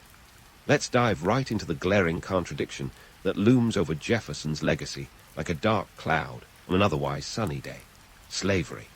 Here's a guy who penned the words, "All men are created equal," yet owned over 600 slaves in his lifetime. That's like a vegan running a steakhouse. And while the romantic narrative paints him as a benevolent master, reality serves up a harsher truth. His plantation, Monticello, was a sprawling operation dependent on slave labor for its survival. It was a microcosm of the larger American hypocrisy, a nation founded on liberty while shackling an entire race in chains. Economically speaking, Monticello was a beast to maintain. Jefferson's addiction to fine living and intellectual pursuits required a constant cash flow, a need that his plantation, with its tobacco and mixed crops, was supposed to fulfill. But here's the kicker. Despite the labor of enslaved people who toiled from dawn till dusk, Jefferson remained perpetually mired in debt. By the time of his death, he owed around $107,000, roughly $2. 7 million today. Talk about living beyond your means. Yet, the myth of the genteel plantation owner persists, partly because it's easier to digest than the cold, hard truth. Jefferson himself was a master at crafting his own image, a skill that's kept his legacy afloat in the annals of history. He was the original spin doctor, a politician who knew that public perception often outweighed private reality. But the cracks in this carefully constructed facade reveal a man wrestling with the moral dilemmas of his time, and often losing. In terms of political thought, Jefferson's contributions were nothing short of revolutionary. His vision of an agrarian republic, where yeoman farmers stood as the backbone of democracy, was both idealistic and naive. It was a dream that conveniently ignored the industrial tide sweeping across the globe. Today, we might chuckle at the idea of a nation of farmers in the age of AI and tech startups, but in Jefferson's time, it was a bold counter to the elitist, industrialized models of Europe. Moreover, his advocacy for religious freedom and separation of church and state laid the groundwork for a secular government, an idea as radical then as it remains contentious now. The Virginia Statute for Religious Freedom, penned by Jefferson in 1777 and enacted in 1786, was a precursor to the First Amendment, a linchpin of American democracy. It's a reminder that while Jefferson's personal life was a tapestry of contradictions, his public contributions often hit the mark for the greater good. And then there's his friendship with John Adams, a relationship that turned rivals into allies and eventually friends. Their correspondence, which resumed in 1812 after years of political rivalry, is a testament to the power of intellectual kinship. These letters are like a historical version of a buddy comedy, featuring debates on philosophy, governance, and the human condition. They are the ultimate pen pals, hashing out their differences with wit and wisdom that continues to enlighten. The cherry on this historical Sunday is the fact that both men died on July 4, 1826, exactly 50 years after the Declaration of Independence was adopted. It's the kind of cosmic coincidence that makes you question if the universe has a scriptwriter with a flair for the dramatic. As the story goes, Adams' last words were, "Thomas Jefferson survives," unaware that his friend had passed just hours earlier. It's a poignant end to a complex relationship, a final act of camaraderie that transcends their earthly disputes. So, as we wrap up this tale of ambition and paradox, what do we make of Jefferson's legacy? He was a man of immense intellect and glaring contradictions, a visionary who championed liberty while entangled in the chains of slavery. His contributions to American political thought are undeniable, yet his personal failings serve as a sobering reminder that even the greatest minds are not immune to the flaws of their time. Jefferson's life is a testament to the messy, imperfect nature of history, a reminder that the figures we revere are often as flawed as the systems they sought to change. In scrutinizing his legacy, we uncover not just the story of a founding father, but the story of America itself, an ongoing experiment in democracy, fraught with contradictions and guided by the enduring hope for a more perfect union. In the end, Jefferson's legacy isn't just a reflection of his own life, but a mirror held up to the nation he helped shape. It's a legacy that challenges us to confront our own contradictions and strive for a future that lives up to the ideals he so eloquently articulated, even if he didn't always live by them. As we ponder these complexities, let's remember that history is less about finding neat conclusions and more about asking the hard questions, the ones that lead us to a deeper understanding of what it means to be both human and American.